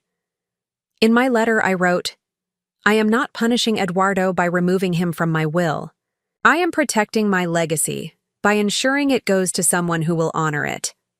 I am setting a boundary that says treating people poorly has consequences, even when those people love you unconditionally, especially when those people love you unconditionally. On one evening in late May, Eduardo showed up at my door unexpectedly. He seemed agitated, more energetic than usual, and he was dressed in his nice clothes again. The same outfit he'd worn on the day he'd abandoned me at dialysis. Mommy, I have great news. Remember that job opportunity I told you about? The car sales position? I remember you mentioning it. Well, they finally called me back. Not only do I have the job, but they're starting me at a higher commission rate than usual because of my experience and potential. Eduardo's excitement felt forced, performative. He was working too hard to convince me of something, but I wasn't sure what. That's wonderful, Eduardo. When do you start? Monday. But here's the thing, there's an opportunity to make even more money right away. They have this incentive program for new salespeople, but I need to invest some money up front to qualify for the higher commission structure. And there it was. The real reason for Eduardo's visit, for his excitement, for his sudden focus on our relationship over the past few weeks. He needed money, probably more money than he'd ever asked for before, and he'd been laying groundwork to ensure I'd be willing to provide it. How much money, Eduardo? $5,000.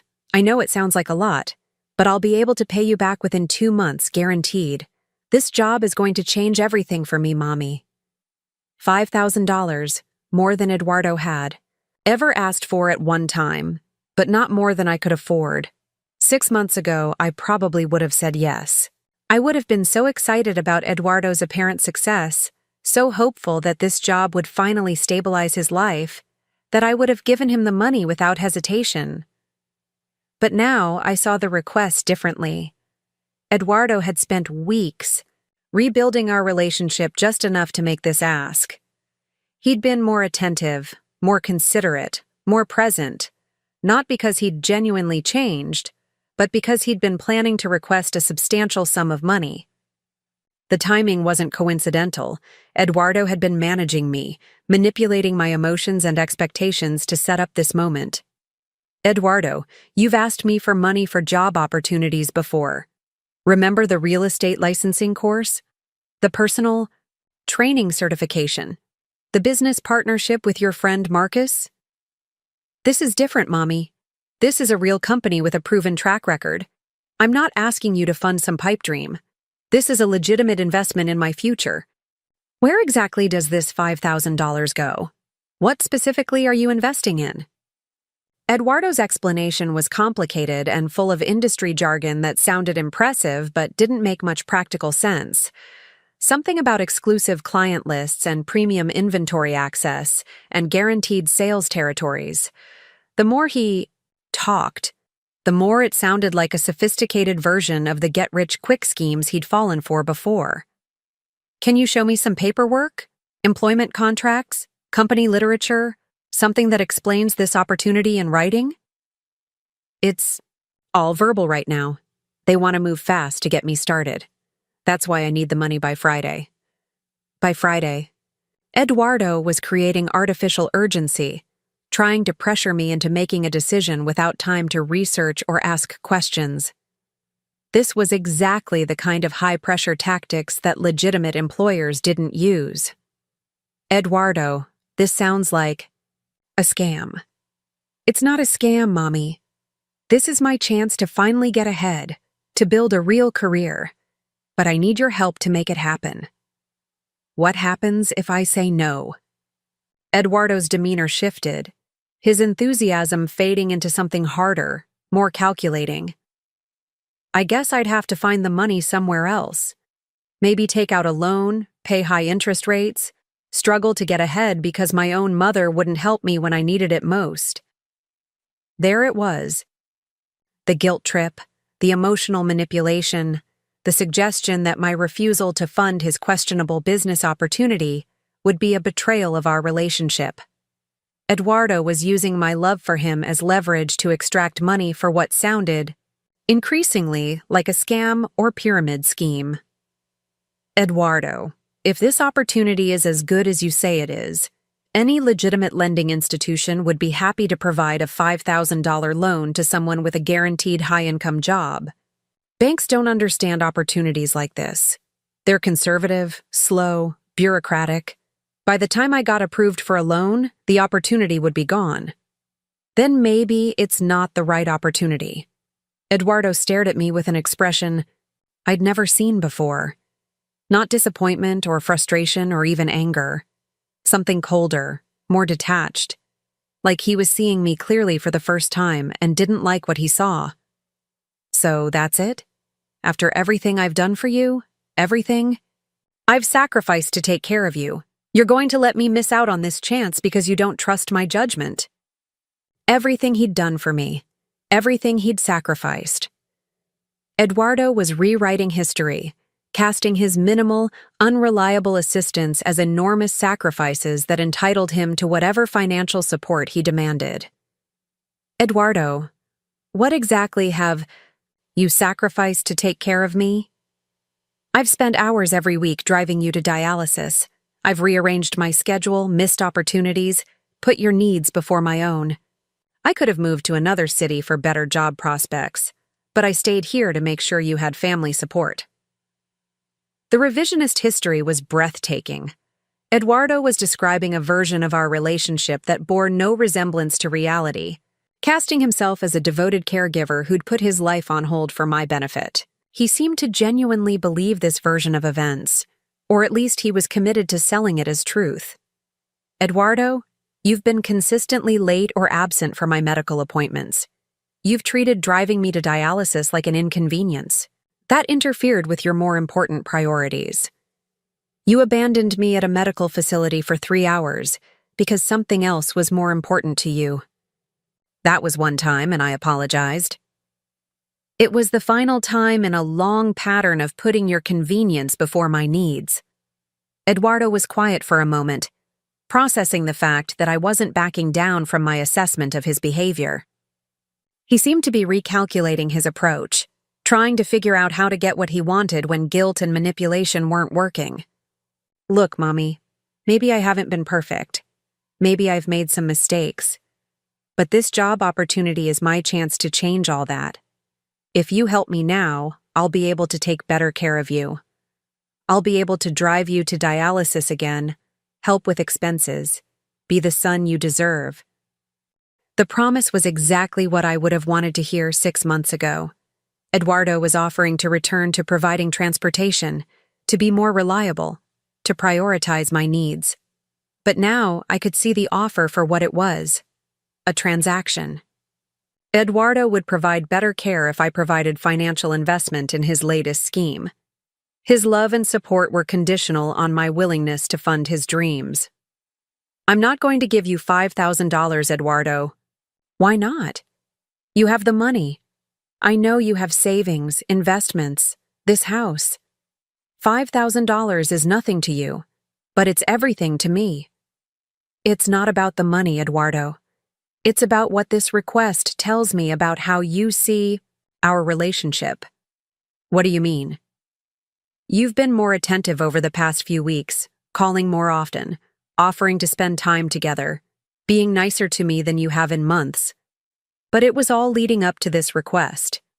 You were managing my emotions, building up goodwill, so I'd be more likely to give you money when you asked. Eduardo's expression shifted again, and for a moment I saw something that might have been shame. But it passed quickly, replaced by defensiveness and anger. That's not true. I've been trying to repair our relationship because I love you. You've been trying to manage our relationship because you need money. There's a difference. You know what, Mommy? Maybe you're right. Maybe I have been thinking about this request. But so what? I'm your son. I'm the person who's going to take care of you as you get older. Investing in my success is investing in your own future security. Eduardo, you haven't taken care of me. I've taken care of you. I pay half your rent. I provide meals and emotional support. I've funded your various career attempts and education goals. You provide minimal, unreliable transportation assistance and present it like you're making enormous sacrifices. I'm all you have, Mommy. Without me, you'd be completely alone. The words hit their intended target, triggering the fear that had kept me accepting Eduardo's poor treatment for years. The fear of abandonment, of isolation, of having no family support as I aged and became more vulnerable. Eduardo was threatening to remove even his inadequate presence from my life if I didn't fund his latest opportunity. But instead of the panic this threat would have caused 6 months ago, I felt something unexpected. Relief. Relief that Eduardo had finally said out loud what his behavior had been communicating for years. He saw our relationship as transactional, his presence in my life as a favor he provided in exchange for financial support. He'd finally admitted that his love and care were conditional on my willingness to pay for them. Eduardo, if giving you money is the price of having you in my life, then maybe I can't afford you anymore. The words surprised us both. I'd never spoken to Eduardo with such directness, such finality. I'd never suggested that our relationship might not be worth the cost it demanded. Eduardo stood up abruptly, his face flushed with anger and something that might have been panic. You don't mean that. I mean exactly that. I won't be manipulated or guilted into funding opportunities that sound like scams. I won't be threatened with abandonment for refusing to give you money. And I won't pretend that what we have is a healthy relationship when it's actually financial exploitation dressed up as family obligation. Fine. If that's how you feel, if that's how little you think of me, then maybe we do need some space from each other. Eduardo grabbed his keys from my coffee table and headed toward the door. At the threshold, he turned back with an expression of cold calculation that I'd never seen before. I hope you know what you're doing, Mommy. I hope you're not going to regret this decision when you're sitting alone in some nursing home with no family to visit you. And then he was gone, leaving me in the silence of my living room with the echo of his threat hanging in the air. But instead of the devastation I might have expected, I felt something surprising. Peace. For the first time in years, I'd set a clear boundary with Eduardo and held it even when he'd tried to manipulate me into backing down. I'd refused to be extorted for his affection, refused to pay for the privilege of being treated poorly by my own son. That night, I called Stephen Morrison. I want to make sure my will is ironclad, I said. I want to ensure that Eduardo can't successfully challenge it, no matter what arguments he makes. We can add some additional protections, Stephen said. Document your mental competency. Include more detailed explanations of your reasoning. perhaps have a psychological evaluation, done to preempt any claims of diminished capacity. Whatever it takes, I want Isabel to inherit what I'm leaving her without having to fight Eduardo for it. After we hung up, I sat in my quiet house and thought about the conversation with Eduardo. His final threat about nursing homes and family visits had been revealing. In Eduardo's mind, the primary value he provided was his presence in my life, the basic human connection that family members should provide freely. He'd reduced his own worth to simply showing up occasionally, and he expected to be paid handsomely for that minimal effort. But over the past few months, I'd learned that genuine care and respect could come from unexpected sources. Carmen and the other transport drivers treated me with more consideration than Eduardo did. Nancy and the dialysis staff showed more concern for my well-being. Isabel and her family provided more joy and meaningful connection. Patricia offered more emotional support and practical wisdom. I wasn't alone, and I wasn't dependent on Eduardo for human connection or care.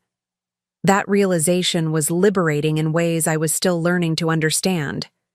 For the first time in years, I could make decisions based on what was right, rather than what would keep Eduardo happy enough to remain in my life. The next morning, I woke up feeling lighter than I had in months. I made my coffee, took my medications, and prepared for another Tuesday dialysis appointment with medical transport. As I waited for Carmen to arrive, I looked around my house and thought about Isabel's children playing in the backyard, their laughter filling spaces that had been quiet for too long. Eduardo had been wrong about one thing. This house wouldn't be empty when I was gone. It would be full of a young family's dreams and futures and possibilities. Isabel's children would grow up in these rooms, play in this yard, create memories that would last for generations. My life's work would continue through their lives, creating ripples of positive impact that Eduardo never could have achieved. That felt like exactly the kind of legacy I wanted to leave behind. 6 months had passed since Eduardo's angry departure from my house, 6 months since his threat about nursing homes and family visits. The silence between us had stretched longer than any previous disagreement, but instead of the loneliness I'd feared, I'd discovered something unexpected: contentment. My life had simplified in ways I hadn't anticipated, and the constant stress of managing Eduardo's moods and needs had lifted like a weight I'd carried for so long I'd forgotten what it felt like to be without it. The medical transport service had become as routine as breathing. Carmen picked me up every Tuesday and Saturday, while Robert handled Thursdays. They knew my schedule, my preferences, my medical needs. Carmen always brought an extra sweater, because she remembered I got cold during treatments. Robert always arrived 5 minutes early because he knew I worried about being late. Their reliability had become something I could count on absolutely, which was a luxury I'd never experienced with Eduardo. My relationship with Isabel and her family had deepened naturally over the months. She stopped by twice a week now, sometimes with the children, sometimes alone when they were at school or daycare. We'd developed an easy friendship that felt genuine and unforced. She helped me with small household tasks that had become difficult as my energy declined, and I provided a listening ear when she needed to talk through the challenges of juggling work, marriage, and motherhood. Isabel never asked about Eduardo, though I suspected her mother had filled her in on some of the details. She was too polite and too kind to pry into family conflicts that didn't involve her directly. But I could see her noticing things: my improved mood, my reduced anxiety around treatment days, my willingness to make plans and commitments without constantly checking with someone else first. Dr. Martinez had noticed changes too. During our monthly consultations, he'd commented on my improved emotional state, my better compliance with medication schedules, my more positive outlook about treatment and long-term health management. Stress reduction can have significant impacts on dialysis patients, he'd told me. Whatever changes you've made in your life seem to be working well for your overall health. I hadn't told him about the situation with Eduardo, but I suspected he'd seen enough family dynamics over the years to understand that sometimes the most stressful relationships are the ones we feel most obligated to maintain. It was October, when my health took an unexpected turn. I'd been feeling more tired than usual after treatments, experiencing some dizziness and shortness of breath that hadn't been typical for me. Initially, I attributed it to the changing seasons, the shorter days, the natural fluctuations that came with managing kidney disease. But when the symptoms persisted and worsened, Dr. Martinez ordered additional tests. The results weren't what any of us had hoped for. My kidney function had declined significantly over the past few months, and there were signs of cardiovascular stress that suggested my body was struggling more than usual with the demands of dialysis. Dr. Martinez was careful not to be alarmist, but his message was clear. We needed to have serious conversations about long-term care planning and end-of-life preferences. "How long are we talking about?" I asked, sitting in his office on a Thursday afternoon in late October. "It's difficult to predict exactly. Could be months, could be a year or more. A lot depends on how well your body responds to some adjustments we can make to your treatment protocol. But Maria, I think it's important that you start having conversations with your family about what you want your care to look like going forward." Family. Dr. Martinez didn't know about the estrangement with Eduardo, didn't understand that my family situation had become complicated in ways that couldn't be easily explained. He was operating under the assumption that I had loving relatives who would rally around me during this difficult time, people who would help me navigate the medical and emotional challenges ahead. "I'll think about what you've said," I told him. That evening, I sat in my living room with a cup of tea and really processed what Dr. Martinez had told me. My time was limited, more limited than I'd expected.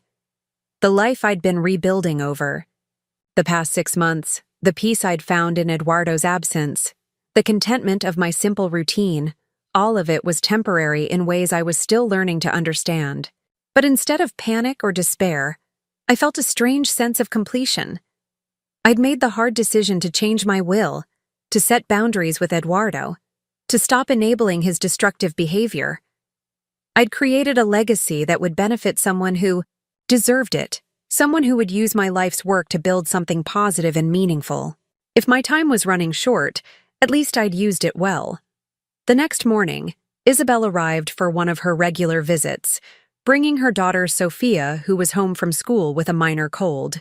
Sophia was 4 years old, bright and curious, and full of the kind of energy that made my quiet house feel alive. She always asked to see my photo albums, fascinated by the pictures of my late husband and stories about life in our neighborhood decades earlier. "Mrs. Rodriguez, you look tired today," Isabel said, settling Sophia at my kitchen table with some crayons and paper. "Are you feeling all right?" I'd been debating whether to tell Isabel about my recent medical news, unsure how much to share about health problems that would inevitably affect our friendship. But looking at her concerned face, her genuine care for my well-being, I realized that she deserved to know what was happening. "I had some test results yesterday that weren't great," I said. "My kidney function has declined, and Dr. Martinez thinks we need to start planning for the possibility that my time might be limited." Isabel's expression shifted immediately, sadness and concern replacing the casual warmth of our usual interactions. "Oh, Mrs. Rodriguez, I'm so sorry. What does that mean exactly? What kind of timeline are we talking about?" "Maybe months, maybe longer. It's hard to predict. But I wanted you to know because our friendship has become important to me, and I didn't want you to be caught off guard if things change quickly." Sophia looked up from her coloring, picking up on the serious tone of our conversation, even if she couldn't understand the specifics. Isabel reached over and smoothed her daughter's hair, then looked back at me with an expression of determination I hadn't seen before. "What can we do to help? What do you need?" The question was so immediate, so automatic, that it took me by surprise. Isabel didn't hesitate or calculate or consider how my health problems might inconvenience her family. She simply asked what I needed and waited to hear how she could provide it. I don't need anything right now. The medical transport is working well, my treatments are stable, my daily routine is manageable. I just wanted you to know what's happening. Mrs. Rodriguez, you've been like a grandmother to Sophia and Miguel. You're family to us. Please don't hesitate to ask for anything at all. Family. Isabel used the word so naturally, without the complications and conditions that had defined my relationship with Eduardo. She considered me family not because of genetics or obligation, but because of the genuine affection and mutual support we'd developed over time. That afternoon, after Isabel and Sophia left, I called Stephen Morrison to discuss updating some final details of my estate planning. I wanted to make sure all my medical directives were current, that my will was as legally secure as possible, and that Isabel would be able to access the inheritance without unnecessary delays or complications. Given your health situation, we should also consider setting up some immediate support for you, Stephen suggested. Power of attorney arrangements? Someone who can help make medical decisions if you become unable to advocate for yourself. The conversation reminded me that there were practical aspects of aging and declining health that I hadn't fully considered. Someone would need to be authorized to make decisions on my behalf, to manage my finances and medical care if I became incapacitated. Traditionally, that responsibility would fall to Eduardo as my only child and closest relative. Stephen, I don't want Eduardo to have any legal authority over my care or finances. Is there a way to prevent that?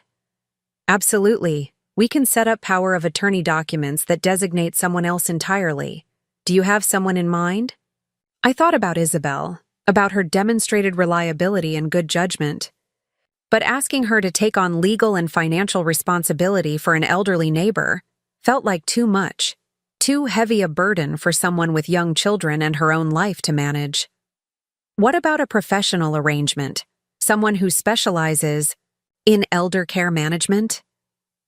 Stephen recommended a service that provided professional advocates for elderly clients without family support.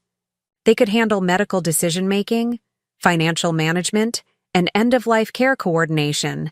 It would cost money, but it would ensure that my preferences were respected and that Eduardo couldn't override my wishes even if he reappeared during a health crisis.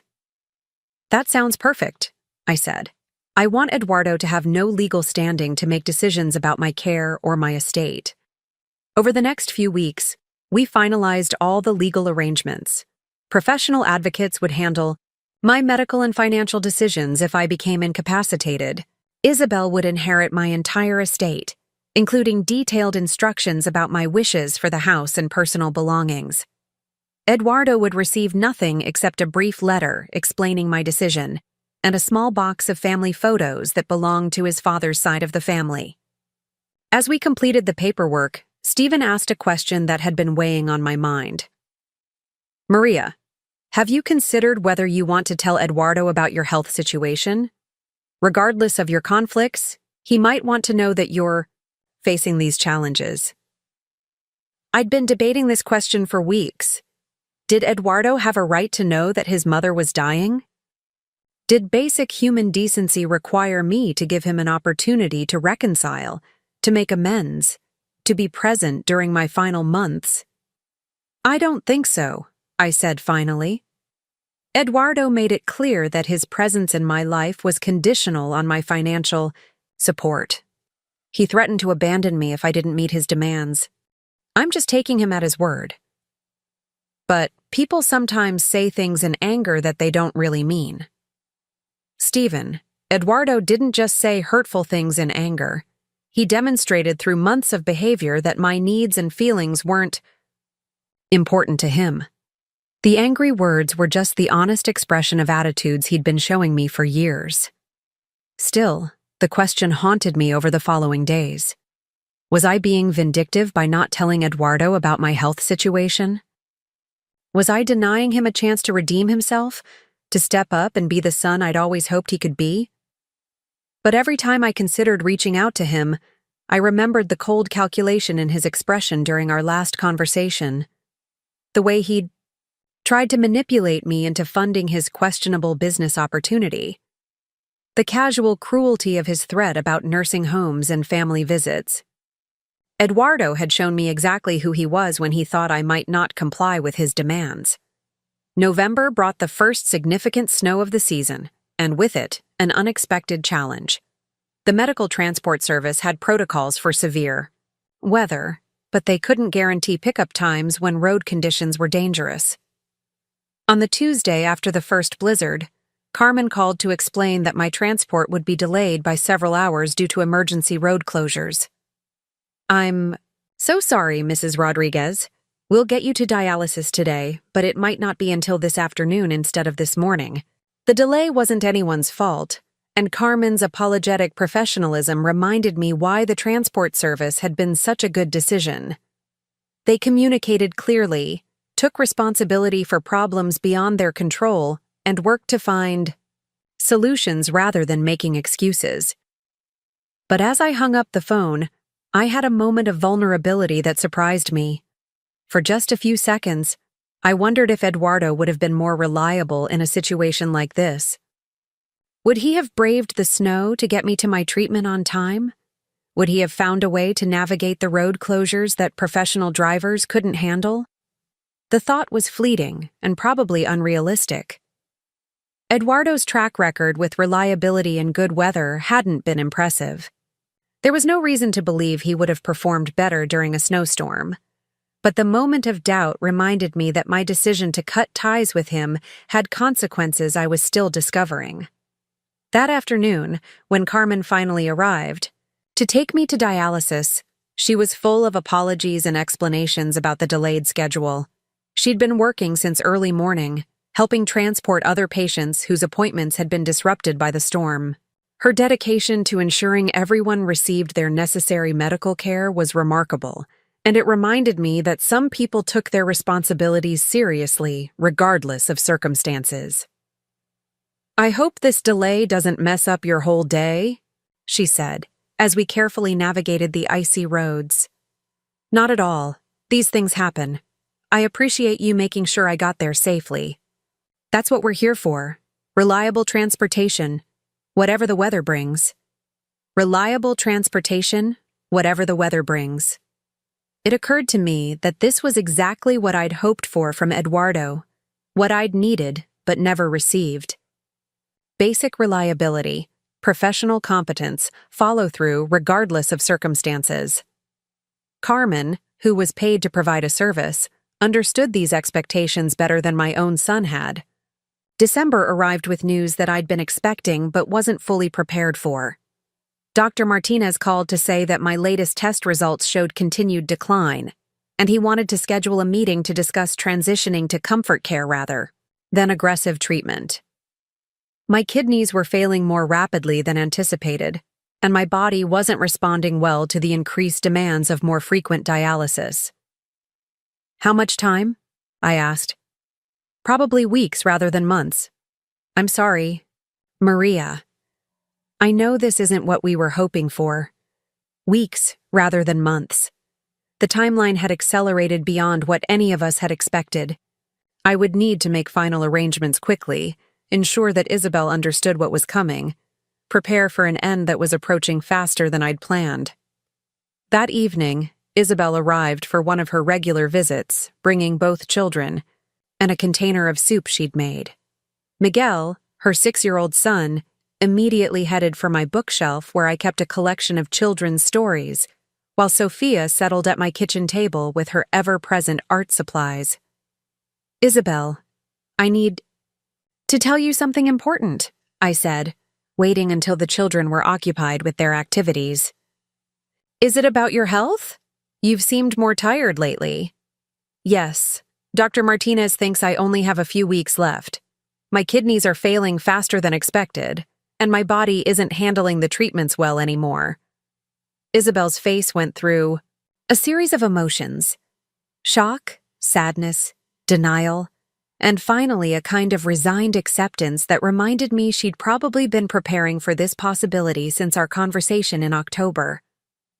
"What can we do? How can we help you through this?" Again, her immediate response was to ask how she could provide support rather than focusing on how my situation would affect her family. Isabel's generosity of spirit was consistent and remarkable, Exactly the kind of character that had convinced me she deserved to inherit my estate.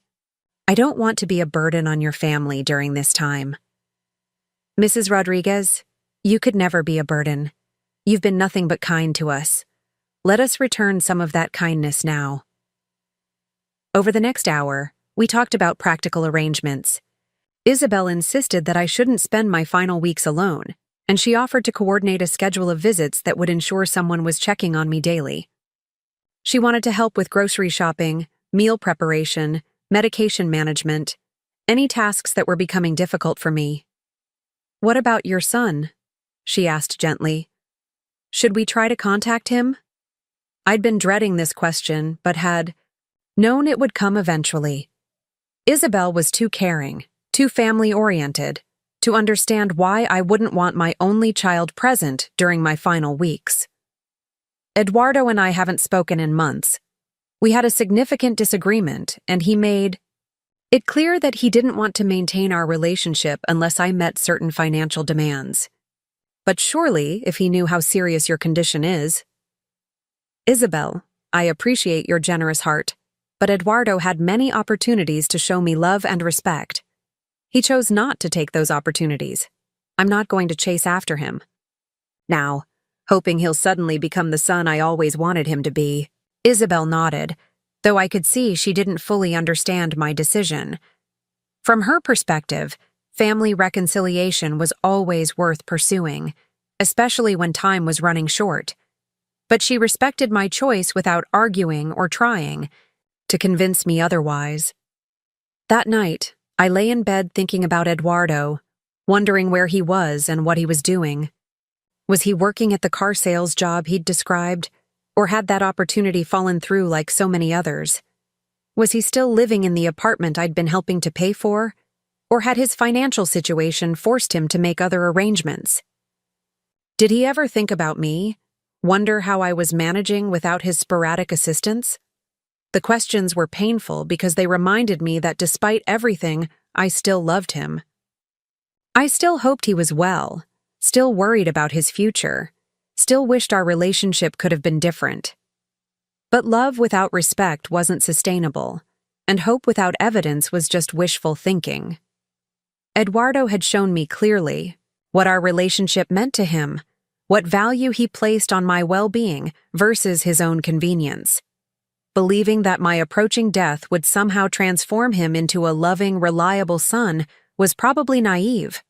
More likely, he would reappear, hoping to reconcile just long enough to ensure he received an inheritance he felt entitled to.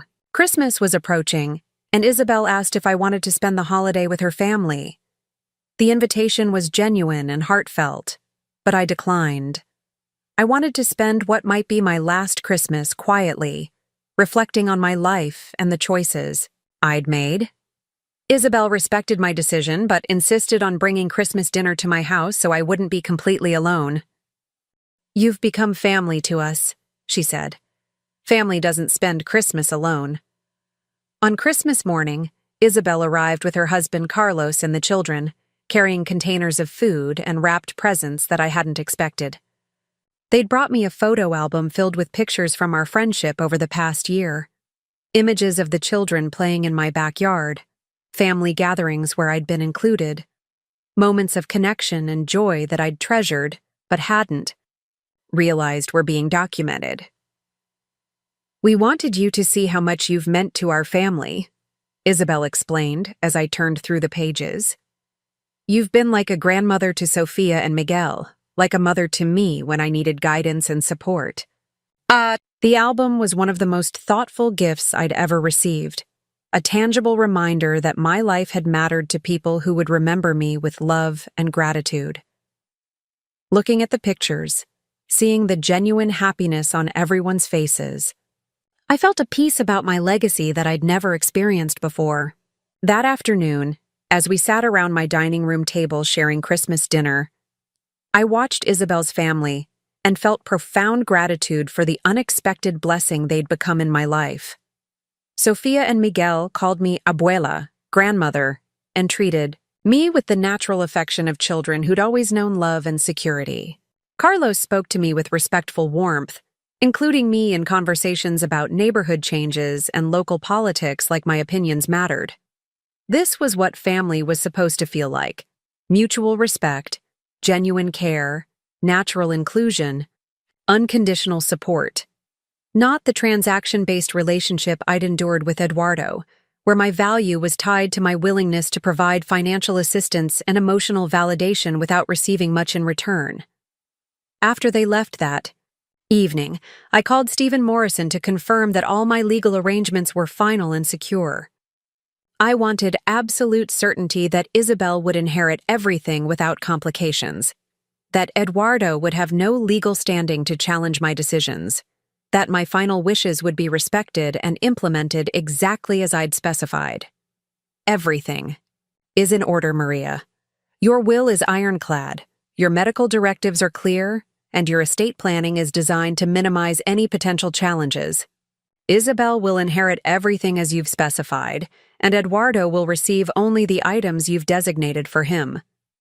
And if he tries to contest the will, he'll fail. We've documented your mental competency thoroughly, included detailed explanations of your reasoning, and structured everything to withstand legal challenges. Your decisions will stand. That night, I felt a satisfaction I hadn't expected. I'd managed to arrange my affairs in a way that reflected my values and rewarded the people who'd shown me genuine care. Eduardo's name had been completely removed from my financial legacy, but Isabel's children would grow up with opportunities and security that would shape their entire futures. It was then that my phone rang. Eduardo's name appeared on the caller ID for the first time in 6 months, and for a moment, I simply stared at it, wondering what had prompted him to break our long silence. Was this coincidence? Or had he somehow learned about my declining health? Had someone told him about my situation, prompting this unexpected contact? I let the call go to voicemail, unsure whether I was ready for whatever conversation Eduardo wanted to have.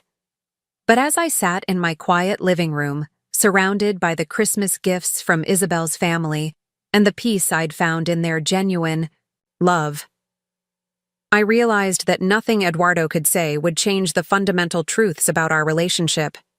He'd shown me who he was through years of behavior. I'd made my decisions based on that evidence. Whatever brought him back now, whether guilt or need or genuine regret, it was too late to undo the damage that had already been done.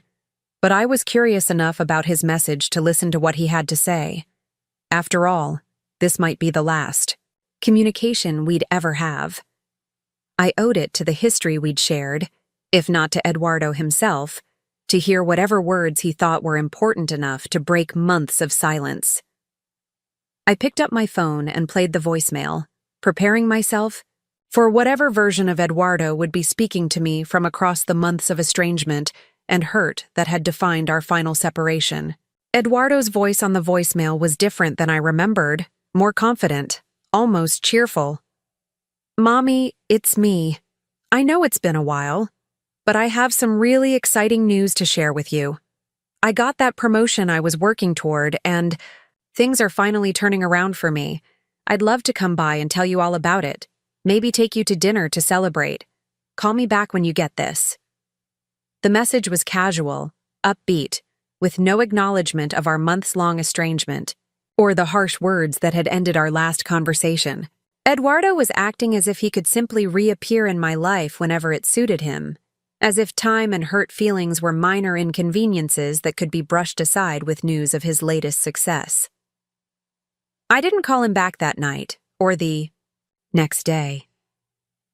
I needed time to process this unexpected contact, to decide whether I had the emotional energy for whatever Eduardo wanted from me. My health was declining rapidly, and every day brought new challenges that required most of my strength and focus. But Eduardo was persistent. He called again the next evening, and when I didn't answer, he left another message. This one was more pressing, less casual. "Mommy, I'm starting to worry about you. It's not like you not to return my calls. I'm going to stop by tomorrow to make sure you're okay." The presumption irritated me.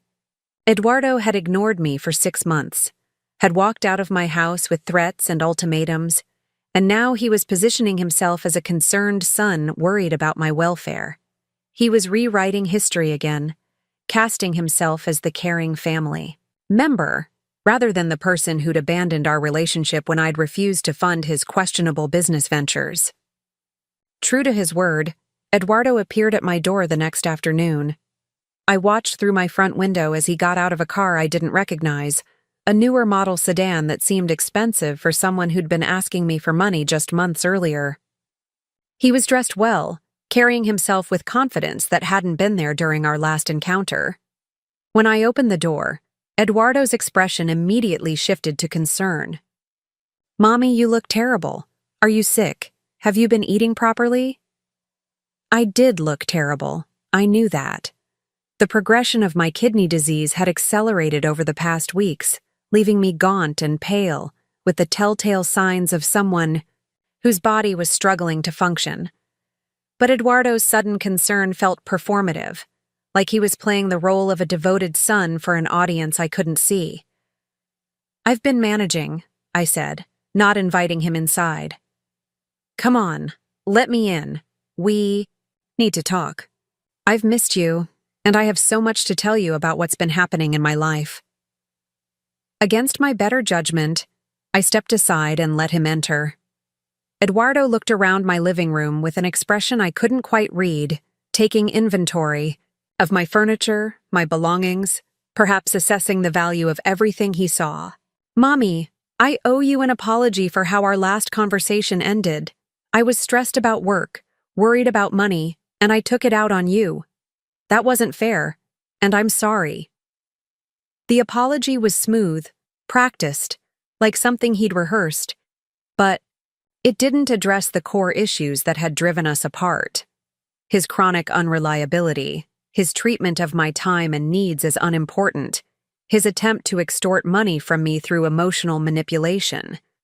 "What do you want, Eduardo?" "I want to rebuild our relationship. I want to make up for lost time. I know I haven't been the best son, but I'm in a better place now, financially and emotionally. I can take care of you the way I should have been, doing all along." Take care of me.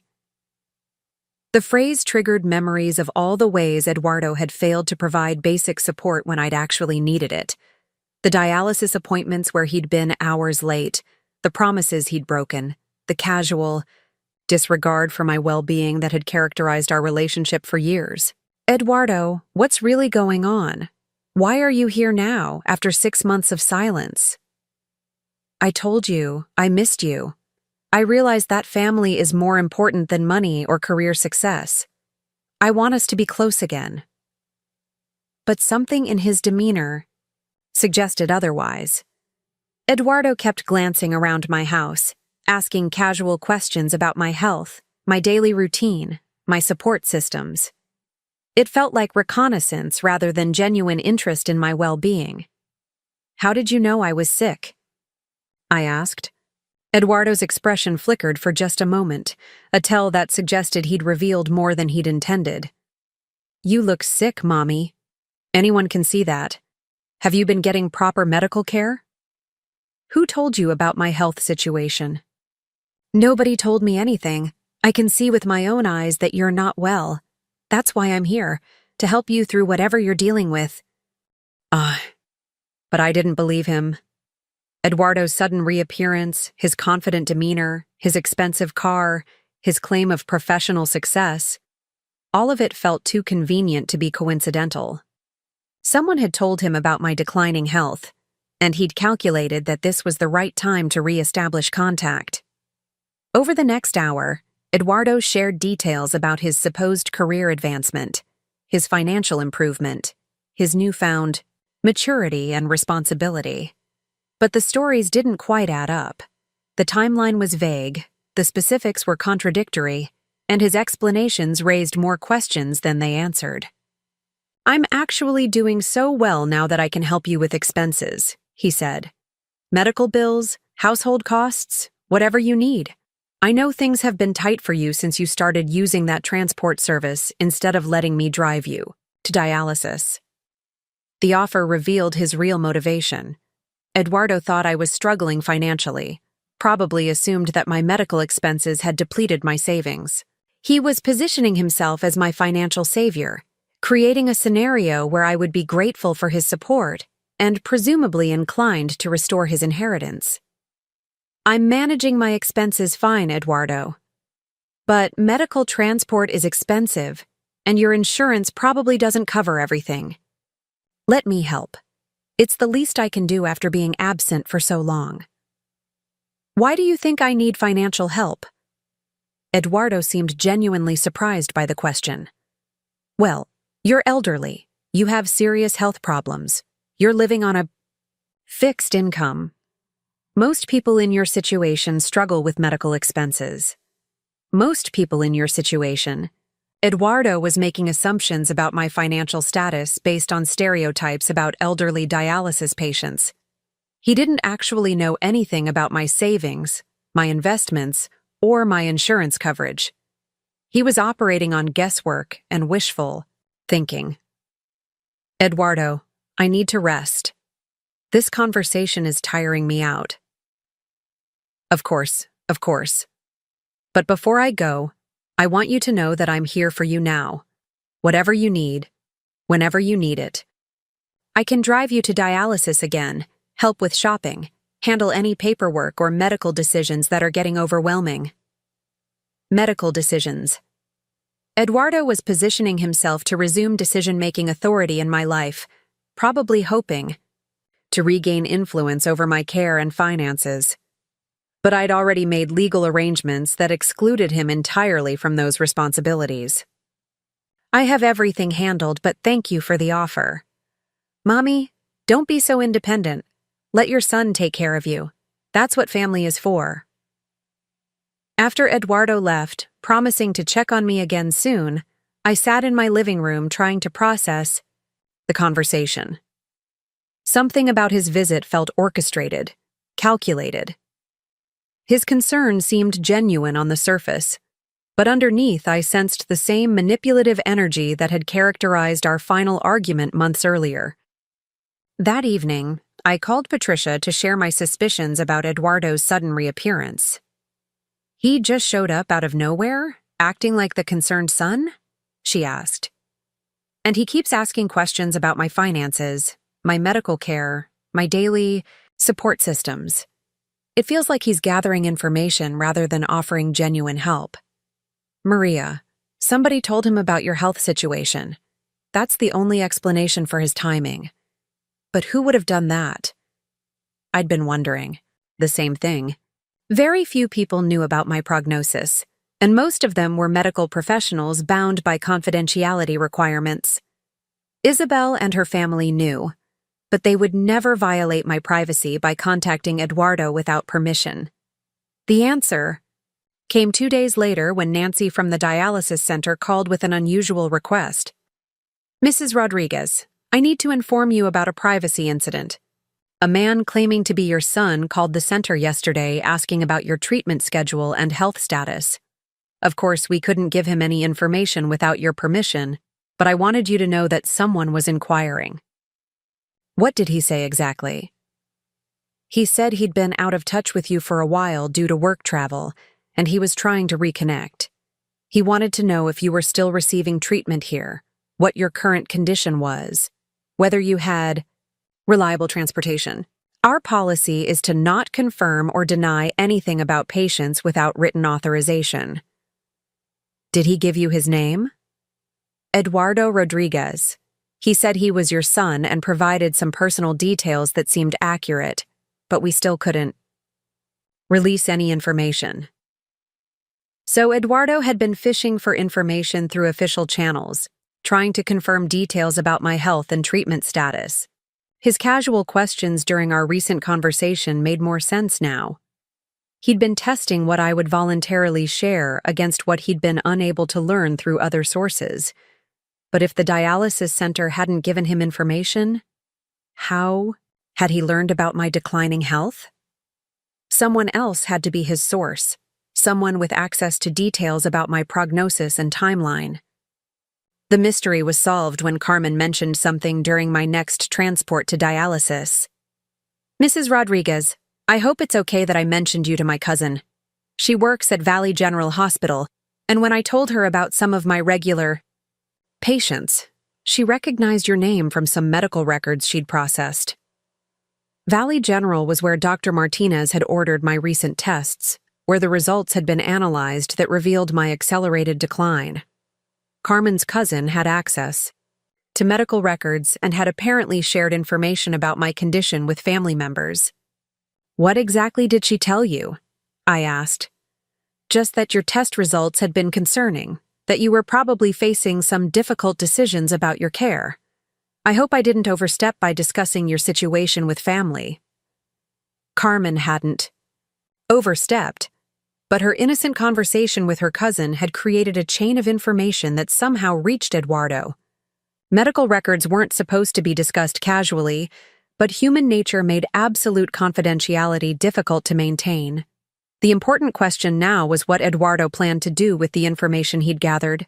His visit had been exploratory, testing my willingness to reconcile and my current support systems, but I suspected he would be back with more specific demands or requests once he'd processed what he'd learned. I didn't have to wait long to find out. Eduardo called that weekend with a proposal that revealed his true motivation for re-establishing contact. "Mommy, I've been thinking about your situation, and I have an idea that could help both of us. What if I moved back in with you for a while? I could provide daily support, help with medical appointments, handle household tasks that are getting difficult for you. Move back in." Eduardo wanted to re-establish himself as my primary caregiver and household companion, positioning himself as indispensable during my final weeks or months. The arrangement would give him access to my daily routine, my financial information, my medical decisions, and probably my will and estate planning documents. I don't need live-in help, Eduardo. But think about it practically. You're getting sicker, you're living alone, you're depending on strangers for transportation and support. Wouldn't it be better to have family taking care of you? The arrangements I have are working fine. But what happens when they're not enough anymore? What happens when you need help in the middle of the night, or when you have a medical emergency? I could be there for all of that. Eduardo was creating scenarios designed to trigger my fears about aging alone, about becoming helpless, about dying without family present. He was offering to solve problems that didn't currently exist in exchange for access to my life and probably my estate. "I'll consider your offer," I said, wanting to end the conversation without committing to anything. "Don't wait too long to decide, Mommy. Your health isn't going to improve, and these support systems you're relying on might not be reliable when things get really difficult." After we hung up, I realized that Eduardo's strategy was becoming clear. He planned to re-establish himself as my caregiver, demonstrate his devotion during my final months, and position himself as the natural inheritor of my estate. He probably assumed that my anger about our previous conflicts would fade as my health declined, that my need for family support would override my concerns about his past behavior. But Eduardo had miscalculated. I'd already made my decision about him and my estate. His sudden return to my life, motivated by knowledge of my approaching death, only confirmed that I'd been right to remove him from my will. He wasn't offering genuine care or support. He was making a calculated investment in his expected inheritance. That night, I called Stephen Morrison one final time. "I want to add a codicil to my will," I said. "Something that addresses Eduardo's recent contact and makes my reasoning even more explicit." "What kind of codicil?" "I want to document his 6-month absence, his sudden reappearance after learning about my health situation, and his transparent attempt to position himself for inheritance benefits. I want any court that reviews this will to understand exactly what kind of person Eduardo is." Stephen drafted the codicil over the next few days, creating a legal record of Eduardo's behavior that would make any challenge to my will virtually impossible. The document detailed his abandonment of our relationship, his threats and ultimatums, his suspicious return after learning about my health crisis, and his obvious financial motivations. This should eliminate any possibility that Eduardo could successfully contest your will, Stephen assured me.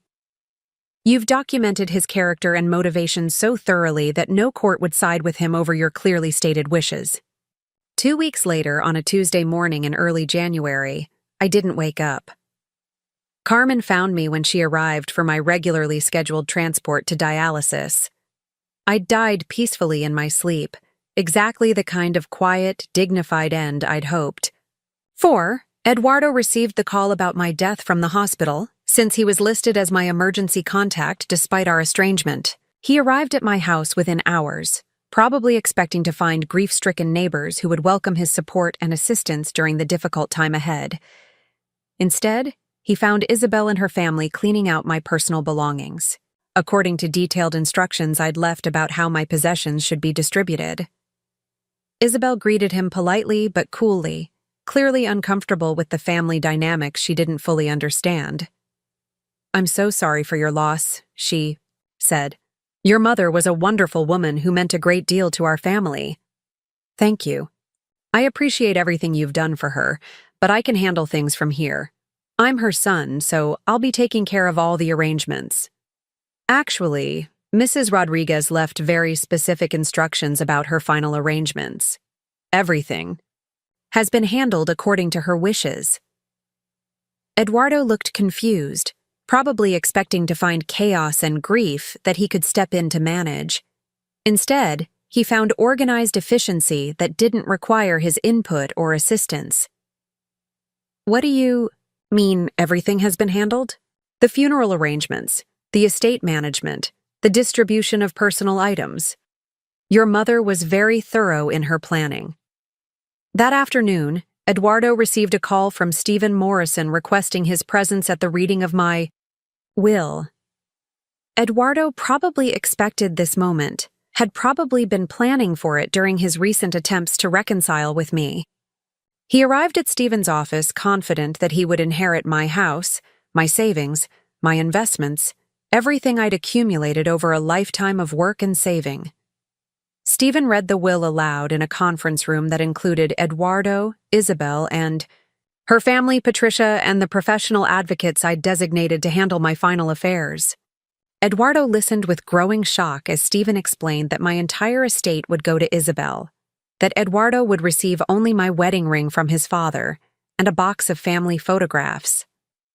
"This can't be right," Eduardo said when Stephen finished reading. "She's my mother. I'm her only child. There must be some mistake." "There's no mistake, Eduardo. Your mother was very clear about her intentions, and she documented her reasoning thoroughly." Stephen handed Eduardo a sealed envelope containing the letter I'd written explaining my decision. Eduardo read it in silence, his expression shifting from shock to anger to something that looked like panic. The letter detailed his abandonment of me at the dialysis center, his pattern of unreliability and disrespect, his threats when I'd refused to fund his questionable business ventures, and his transparent attempt to reconcile only after learning about my terminal diagnosis. I'd explained that removing him from my will wasn't punishment, but recognition that he'd never demonstrated the character or reliability required to handle a significant inheritance responsibly. "I'm going to contest this," Eduardo said, crumpling the letter in his fist. "This will was made under duress, or she wasn't mentally competent, or someone influenced her improperly. No mother would disinherit her only child without being manipulated." Stephen calmly explained the legal protections we'd built into my estate planning, the mental competency evaluations, the detailed documentation of my reasoning, the witness statements, the codicil addressing Eduardo's recent behavior. Eduardo's chances of successfully contesting the will were essentially zero. "Besides," Stephen added, "your mother included provisions that anyone who challenges the will forfeits even the small bequests designated for them. If you contest this document, you'll receive nothing at all." Eduardo left Stephen's office in a rage, threatening legal action and making accusations about undue influence and family manipulation. But his threats were empty. The will was legally unassailable, and his own behavior had been documented so thoroughly that any court would see his motivations clearly. 6 months later, Eduardo was arrested for running an elaborate investment scam that had defrauded dozens of elderly victims out of their life savings. The luxury car sales job had been a cover for his real work, targeting elderly people with fake investment opportunities, high-pressure sales tactics, and promises of guaranteed returns. The day I'd been abandoned at the dialysis center, Eduardo hadn't been at a job interview.